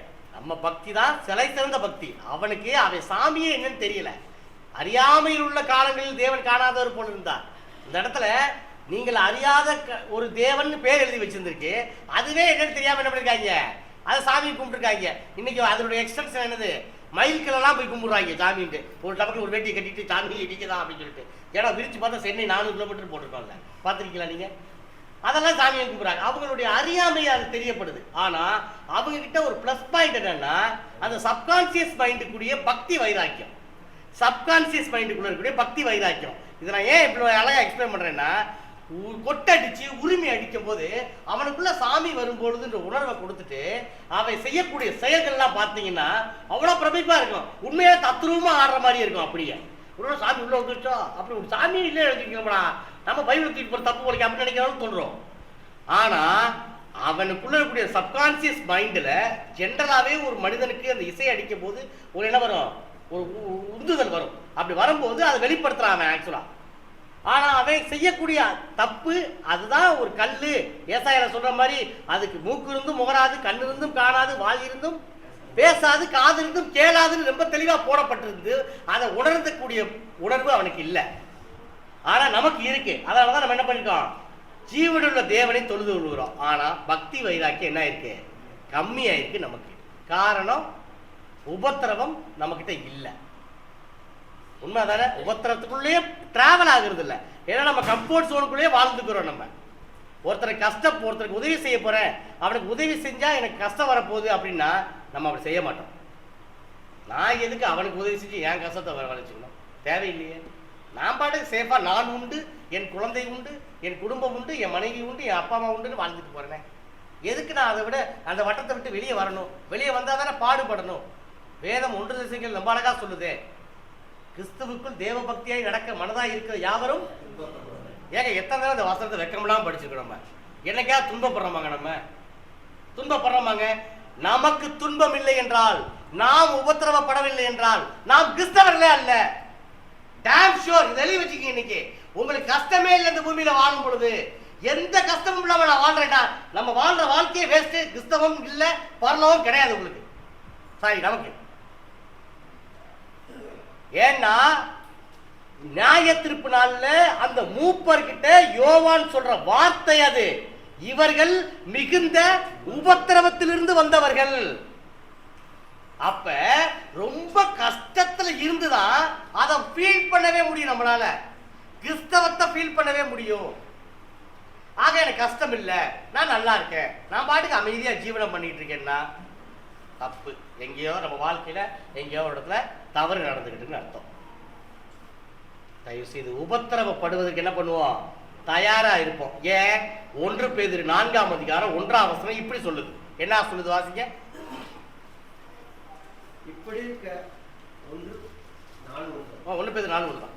இப்படி இருக்க கிறிஸ்து நமக்காக மாம்சத்திலே பாடுபட்டபடியா நீங்களும் அப்படிப்பட்ட சிந்தையை ஆயுதமாக தரித்துக் கொள்ளுங்கள். என்னைக்காவது இந்த வசனத்தை பெருசா வீட்டு எழுதி வச்சிருக்கீங்களா? நானும் வர்ற வட்டம்லாம் இதை சொல்லிட்டு தான் இருக்கேன். யாராவது எழுதி வைக்கிறா அவங்களால பார்த்தா சந்தோஷப்படுவேன்னு நினைக்கிறேன். ஐ திங்க் இப்படி இருக்க கிறிஸ்து நமக்காக மாம்சத்திலே பாடுபட்ட படியால் அப்படிப்பட்ட சிந்தையை நீங்கள் ஆயுதமாக தரித்துக் கொள்ளுங்கன்னா என்ன சொல்றாருன்னா, வளவள கோலங்கள்லாம் வேண்டாம். ஏசு மாதிரி கஷ்டப்படுறதுக்கு தயாராகிறாங்க. ஏசு எப்படி கஷ்டப்பட்டாரு? எவ்வளவு சாட்டையடி, எவ்வளவு முள்முடி, எவ்வளவு ஏச்சுக்கள் பேச்சுக்கள், எவ்வளவு காரி துப்புதல், எவ்வளவு குட்டுதல், எவ்வளவு சிலுவையில் அறைதல், இதெல்லாம் ஏசு என்ன பண்ணாரு? தாங்கினார். இதை பாடுபட்டக்கூடிய அளவுக்கு அவர் தன்னை தயார்படுத்திக்கிட்டார். இன்னைக்கு நீங்களும் நானும் பாடுபடுறதுக்கு தான் தயார்படுத்தியிருக்கோமா? பிலிப்பியர்ல 1:29 என்ன சொல்றாரு பாருங்க. பிலிப்பியர் 1:29 சீக்கிரம் வாசிங்க, சீக்கிரம் முடிச்சிடலாம். பிலிப்பியர் 1:29 ஏனெனில் கிறிஸ்துவிடத்தில் விசுவாசிக்கிறதுக்கு மாத்திரமல்ல அவர் நிமித்தமாக பாடுபடுகிறதற்கும் உங்களுக்கு அனுப்பப்பட்டிருக்கிறது. பஸ் கிளியராக சொல்லப்பட்டிருக்கு. சும்மா நீங்கள் சபைக்கு போகிறதுக்கு மாத்திரம் உங்களுக்கு அனுமதி கொடுக்கல. எதுக்கு அனுமதி கொடுக்கப்பட்டிருக்கு? பாடுபடுறதுக்கும் அனுமதி கொடுக்கப்பட்டிருக்கு. ஆக பாடுபடணும். ஒருவேளை நான் தயவுசெய்து புரிஞ்சுக்குங்க, இன்னைக்கு தயவுசெய்து உங்கள் ஜெபத்தை இன்னைக்கு மாற்றுங்க. இன்னைக்கு கம்ப்ளீட்டாக மாற்றுங்க. நீங்கள் இனிமேல் ஜெபத்தை நேராக வீட்டுக்கு போகிறீங்க, நைட்டுக்கு குடும்பமாக உட்காந்து ஜெபம் பண்ணுறீங்க. ஆண்டவரே நான் கஷ்டப்படலையா, எனக்கு உபத்திரவம் இல்லையா, எனக்கு உபத்திரவத்தை கொடுங்கன்னு ஜெபம் பண்ணுங்க. எனக்கு பாடுகளை கொடுங்கன்னு ஜெபம் பண்ணுங்க. சீரியஸாக சொல்கிறேன் நான். ஏன்னா அங்கே மூப்பற்ற சொன்னது அதுதான், இவர்கள் மிகுந்த உபத்திரவத்திலிருந்து வந்தவர்கள். நம்ம உபத்திரவப்படலைன்னா நம்மளை அப்படி சொல்ல முடியாது இல்லை அன்னைக்கு அங்கே அது ஸ்பாட்டில். இவங்க உபத்திரவமே இல்லை, என்ன உபத்திரவப்பட்டான், அவன் பாட்டுக்கு ஜாலியாக இருந்தான், எல்லாத்தையும் சம்பாதிச்சான், ஏமாத்திரான், ஊரை அடித்து உடல போட்டான், அவன் பாட்டுக்கு வாழ்ந்துக்கு 4 காரு 5 வீடு 2 பொண்டாட்டி 3 பொண்டாட்டி வாழ்ந்துக்கிட்டு இருந்தான். அவனுக்கு எதுக்கு உபத்திரவம்? தேவையில்லையே. அப்போ எங்கே திறந்துடுவாரு? நரகத்தின் கதவை திறந்துடுவார். போப்பா நீ அங்கே போய் சந்தோஷமா இருப்பான். ஆக தயவு செய்து இன்னைக்கு அந்த ஜெபத்தில் சேர்த்துக்கிடுவோம். ஒருவேளை ஆண்டவரே என்னிடத்தில் விசுவாச குறைபாடுகள் இருக்கும் பட்சத்தில், ஒருவேளை என்னுடைய வாழ்க்கை சரியாக போகாத பட்சத்தில், ஒருவேளை என்னுடைய வலி உங்களுக்கு வேதனை உண்டாக்கும் என்று நீங்கள் உணர்ந்தால் தயவு செய்து எனக்கு என்ன பண்ணுங்க? பாடுகளை கொடுங்கள், உபத்திரவங்களை கொடுங்கள் ஜெபம். சரியா? சரி, இப்போ தொடர்ந்து 3வது காரியம், தேவனுடைய நாமத்தை தொழுது கொள்வதற்கு அதே வெளிப்படுத்தல் 7ஆம் அதிகாரம் 15ஆம் வசனத்தில் என்ன சொல்றாரு பாருங்க. ஆனபடியால் இவர்கள் தேவனுடைய சிங்காசனத்திற்கு முன்பாக இருந்து இரவும் பகல் அவருடைய ஆலயத்திலே அவரை சேவிக்கிறார்கள். சிங்காசனத்தின் மேல் வீற்றிருக்கிறவர் இவர்களுக்குள்ளே வாசமாய் இருப்பார். சூப்பர் வசனம் இல்ல? இவங்க முதல்ல வெள்ளை அங்கி தரிச்சாங்க, ஏன்னா அவங்க பரிசுத்தமா இருந்தாங்க. 2வது அவர்கள் மிகுந்த உபத்திரவத்தில் இருந்தாங்க. அவ்வளவு உபத்திரவத்தில் இருந்தும் விசுவாசத்தை காத்து கொண்டார்கள். சூப்பர் குவாலிட்டிஸ், கிறிஸ்தவனுக்கே உரிய குவாலிட்டிஸ். 3வது குவாலிட்டிஸ், இவர்கள் இரவும் பகலும் தேவனுடைய ஆலயத்தில் தங்கி இருப்பதையே தாவீது மாதிரி நாடினார்கள். இன்னைக்கு இவ்வளவு கூட்டம் இருக்கிற சபையில, ஆனா வாரத்தின் இடைப்பட்டுல இந்த வேத வகுப்புல மட்டும் நம்ம காணாம போயிடுறவங்க ஏன்? இல்ல மற்ற கூட்டங்கள், விசேஷ கூட்டங்கள், இல்லை மற்றவங்கிட்ட போய் சத்தியத்தை சொல்லுவோம் வாங்கன்னு சொன்னால் எத்தனை பேர் ஆர்வமாக போகிறோம்? வாங்க ஜெயிலுக்கு போவோம், ஒரு ஊழியர் செய்வோம், வாங்க ஆஸ்பத்திரிக்கு போய் ஒரு ஊழியர் செஞ்சுவோம், வாசல் 2 ட்ராக்ஸ் கொடுப்போம், இதெல்லாம் செய்வோம் அப்படின்னு சொன்னால் எத்தனை பேர் நம்ம அப்படி தயாராக இருக்கோம்? தயாராக போகிறோமா? கடைசியாக எப்போ போயிருக்கோம் ஊழியத்துக்காக? சுவிசேஷம் எப்போங்க சொல்லியிருக்கோம்? ஏங்க அதை ஒரு ஊழியக்காரன் மட்டும் செய்ய வேண்டியது அவசியம் இல்லை. 1 பேர் 2:9 ரொம்ப தெளிவாக சொல்லப்பட்டிருக்கு. என்னது? நீங்கள் நானும் அந்த வேலையை செய்யணும். புண்ணியங்களை அறிவிக்கும்படி தெரிந்து கொள்ளப்பட்ட சத்தத்தை நீங்கள் நானும் எத்தனை தடவை ஊழியத்துக்காக நம்முடைய நேரத்தையும் நம்முடைய பொருளையும் செலவு பண்ணியிருக்கோம். சரி, இதை விட ரொம்ப எளிமையாகவே கேள்வி வைக்கிறேன். எத்தனை ஆத்மாவும் முதல்ல சபைக்கு கூட்டு வந்துருக்கோம்? நம்ம இப்போ சொல்லுங்க, நம்ம கம்ஃபர்ட் ஜோனாலும் வாழ்கிறோம். ஆமாம் தானே? நான், எனது குடும்பம், எனது குழந்தை, நரகம் கன்ஃபார்ம்டு, நோ டவுட். ஏன்னா நீ மட்டும் நல்லா வாழ்ந்து வரலோகத்தில் வருத்தம்புள்ளா இருக்கணும். ஏன் உன் பக்கத்து வீட்டுக்காரே, உன் ஃப்ரெண்டு, உன் ஆஃபீஸில் வேலை பார்க்கணுங்களா சத்தியத்தை சொல்ல மாட்டேன்? நீ சொன்னாவன் என்னை ரொம்ப கேவலமாக நினைப்பேன். நினச்சிட்டு போறேன். உபத்திரவம் எப்படி வந்துச்சு பாருங்க சப்ஜெக்ட். உபத்திரவம் சொன்னா என்னை வேலை பிடிச்சிக்கிறாங்க. பரவாயில்ல, பிச்சை ஐடி சாப்பிடு. உபத்திரவம் ஏங்க அவங்களுக்கு சோத்துக்கே வழி இல்லை. நீங்கள் வாட்சி பாருங்க, அங்கே இதெல்லாம் 2 தீமோத்தேயு 8ஆம் அதிகாரத்துலலாம் அவங்களுக்கு சாப்பாட்டுக்கே வழி இல்லை. அவங்க என்ன பண்ணுறாங்க? ஐயோ சகோதரர் வந்துட்டாங்களேன்ட்டு இருக்கிறதெல்லாம் கலெக்ட் பண்ணி கொடுத்து கொண்டே கொடுங்க சகோதரர்கிட்ட. எங்கெங்க அவங்களும் நம்மளை மாதிரி மனுஷங்க தானேங்க. ஏங்க அவங்களுக்கு மட்டும் 4 கை கண்ணு 8 கையாக இருந்துச்சு. நம்மளை மாதிரி பாடுள்ள மனுஷங்க தானே அவங்க. இரவும் பகலும் அவருடைய ஆலயத்தில் தங்கி இருந்தார்கள், அவரை சேவித்தார்கள். நீங்கள் நானும் தங்குறோமா? தேவனுக்குரியவில சிந்திக்கிறோமா? சபைக்காக அப்படியே எப்படி சொல்றது, உயிரை கொடுப்பேன் சபைக்காக அப்படின்ற அளவுக்கு தோன்றோமா? நம்ம சபையை லவ் பண்றோமா? சபை விசுவாசிகளை லவ் பண்றோமா? சபையுடைய காரியங்கள்ல பங்கெடுத்துக்கிறோமா? இதான் செய்யறேன் ஆண்டவரே, சரி ஊழியக்காரன் இதெல்லாம் செய்யறேன், இதை நான் செய்யறேன், வாங்க என்னையும் சேர்த்துக்குங்க, ஆட்டையில என்னையும் சேர்த்துக்குங்க, நானும் வரேன். இதை என்னால் செய்ய முடியும். இது ஆண்டவர் இந்த தாளந்து எனக்கு கொடுத்துருக்காரு. வாங்க, நான் சபையை நான் கூட்டுறேன், இந்தாங்க சேரை நான் அரேஞ்ச் பண்ணி போடுறேன், வாங்க எல்லாத்துக்கும் நான் அது சர்வ் பண்ணுறேன், இது பண்ணுறேன், அது பண்ணுறேன்னு சொல்லிட்டு அப்படி அப்படி அப்படி இருந்தால் அப்படி இருக்கான். நல்லா இருக்குல்ல? பிரிஞ்சு போய் தனித்தனி தீவா இருந்தா பார்த்துருக்கீங்களா? கிறிஸ்டியன் சபையிலே, நான் நம்ம சபையை சொல்லலை, நிறைய இடங்கள்ல அந்த அந்த கோஷ்டிகள்லாம் ஒன்றா சேர்ந்துருங்க. சபை முடிஞ்சவங்க அவங்களாம் அங்கிட்டு போய் பேசுவாங்க, இவங்க இங்கிட்டு போய் பேசுவாங்க. அது வயசு ஒருத்தவங்கலாம் ஒரு பக்கம் பேசுவாங்க, கிணறு கட்டையெல்லாம் ஒரு பக்கம் ஒரு பேசுவாங்க. அவங்க பேசி முடிச்சு பேருக்கு மட்டும் சொத்தம். என்ன ஐக்கியம் இருக்கு உள்ள? வேர் இஸ் ஐக்கியம்? 1 யோவான்ல சொல்றாரு, நீங்கள் ஒளியில் இருந்தால் ஒருவரோடுவர் ஐக்கியம் உள்ளவர்களாக இருப்பீர்கள். அப்போ ஒளியில் இல்லையா? நம்ம வேதம் தெளிவா கேட்குது இல்ல? இரவும் பகலும் அவருடைய ஆலயத்தில் சேவித்தவர்கள் இவர்கள். எவர்கள்? கோவை கிறிஸ்டியன் சபையார்கள். சொல்லுவாரா நம்மளை பார்த்து யோவான் அன்னைக்கு அந்த மூப்பரை பார்த்து? சொல்ல முடியுமா? சொல்ல முடியுமா? ஆலயத்துக்காக உண்மையா உழைச்சிருக்கோமா? சபைக்காக உண்மையா உழைச்சிருக்கோமா? சபைக்காக உயிரே கொடுக்க தயாரா இருக்குமா? சபைக்காக சொத்தை விற்க தயாரா இருக்கீங்களா? வாங்க ஒன்று பண்ணலாம். Let us start the exercise. It will be very tough, but we have try. We have a try. Okay? Right. என்கிட்ட கேத்தி பாலாடல ஒரு வீடு இருக்கு, லோன்ல தான் வாங்கியிருக்கேன். ஐசிஐசிஐ பேங்க்ல 27 லட்சத்துக்கு வீடு வாங்கியிருக்கேன். அந்த 27 லட்சத்துக்கு வீடு அடைச்சிட்டோம்னா அந்த டாக்குமெண்ட் வெளியே எடுத்து வந்துடலாம். நான் நாளைக்கு காலையில் இந்த டாக்குமெண்ட் இங்கே கொண்டாந்து வைக்கிறேன். நீங்கள் எல்லாரும் உங்கள் சொத்து டாக்குமெண்ட் கொண்டாந்து வைக்கிறீங்களா? நாளைக்கு காலையிலேங்க எல்லாத்தையும் ஷேர் பண்ணிக்கலாம் ஈக்குவலாக. அப்போஸ்தலர் 2ஆம் அதிகாரத்தில் 47ஆம் வசனம் சொன்னபடி பண்ணலாமா? வேண்டாம், ஸ்டார்ட் கொண்டு வரீங்களா? எல்லாரும் காரையும் மறக்காம இட்டு வந்துடணும். வீட்டில் இருக்க காரெல்லாம் நகையெல்லாம் இட்டு வந்துடணும். அது ஒழிச்சு வைக்கக்கூடாது. யார் மாதிரி?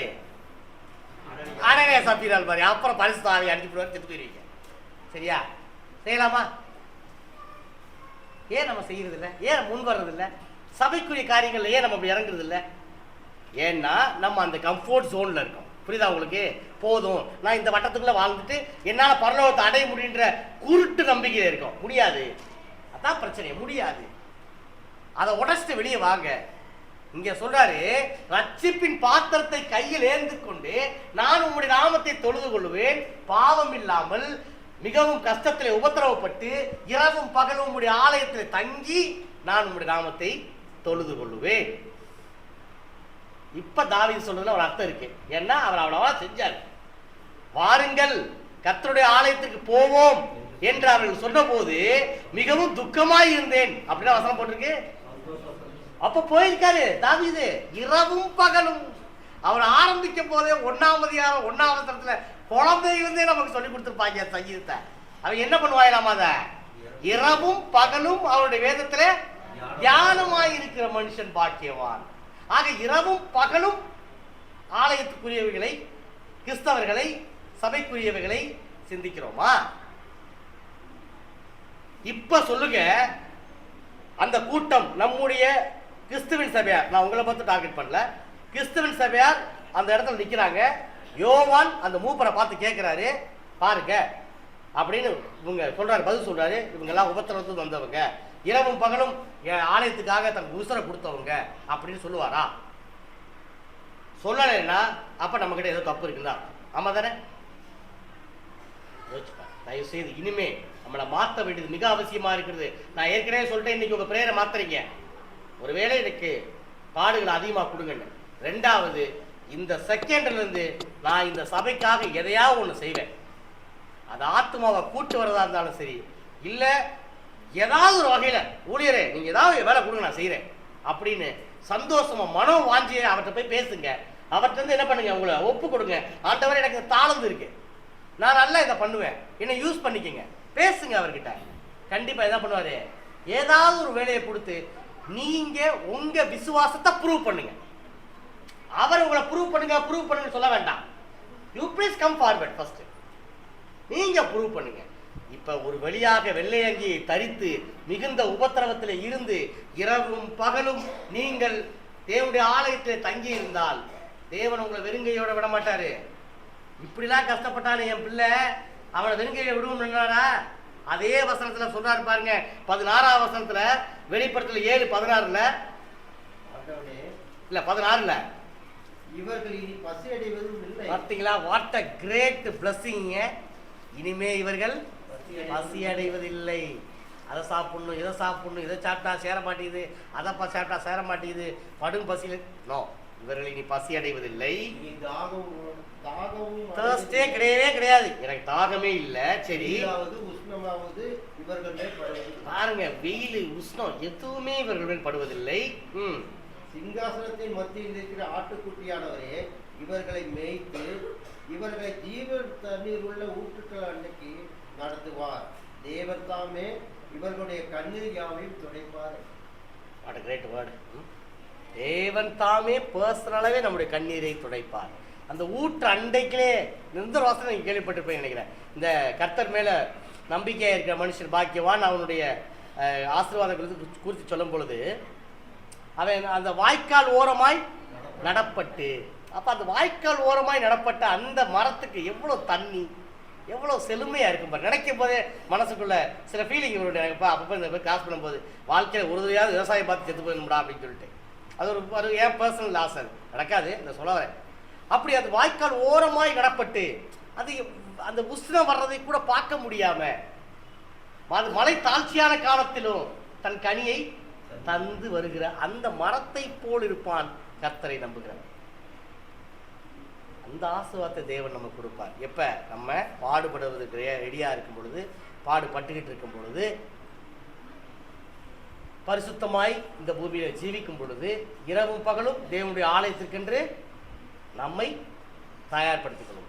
சரியா? ஓகே, கடைசியா let us conclude this long message by reading another time. வாசிக்க பிரதர், சங்கீதம் 116, 12, 13 மீண்டும் ஒரு விசை வாசிக்க முடியாது என்பதை வேண்டி கேட்டுக்கொள்கிறேன். கர்த்தர் எனக்கு செய்த எல்லா உபகாரங்களுக்காகவும் அவருக்கு எண்ணத்தை செலுத்துவேன். திருப்பி பார்த்துக்கோங்க, இந்த வார்த்தையை நீங்க இன்னைக்கு வீட்டில் போய் அசை போடுறீங்க. இன்னைக்கு இந்த வீட்டை ஃபுல்லா நீங்க உங்களோட டிஸ்கஷன் ஃபுல்லா இந்த 2 வசனமா தான் இருக்கணும். வீட்டில் போய் ப்ளீஸ் எனக்காக செய்யுங்க. ரொம்ப தூரத்துலேருந்து வந்திருக்கேன் இன்னைக்கு உங்களுக்காக செய்தி. இந்த வசனத்தை குறித்து தான் வீட்டில் போய் பேசுறீங்க. சங்கீதம் 116, 12, 13 கர்த்தர் செய்த சகல உபகாரங்களுக்கு அவருக்கு நான் எண்ணத்தை செலுத்துவேன். சரி, ரட்சிப்பின் பாத்திரத்தை எடுத்துக்கொண்டு கர்த்தருடைய நாமத்தை நான் தொழுது கொள்ளுவேன். எப்படியாக? பரிசுத்தமாக. அடுத்து உபத்திரவத்திலிருந்து என்னங்க இப்ப சொல்ல செய்தியை மறந்துடுறீங்க. ஏங்க பரிசுத்தமா இருந்து இதை ஒவ்வொரு ஸ்கூல்ல வாத்தியார் கேட்குற மாதிரி கேட்க வேண்டியிருக்கு. ஏங்க 3 காரியம் தாங்க சொன்னேன். வல்லவா தொண்டை கிளிய என்ன சொன்னேன்? பரிசுத்தமா இருக்கணும், உபத்திரவப்படணும், இரவு பகலும் சபைக்காக உண்மையா உழைக்கணும். கர்த்தர் உங்களை ஆசீர்வதித்து வழிநடத்துவார்.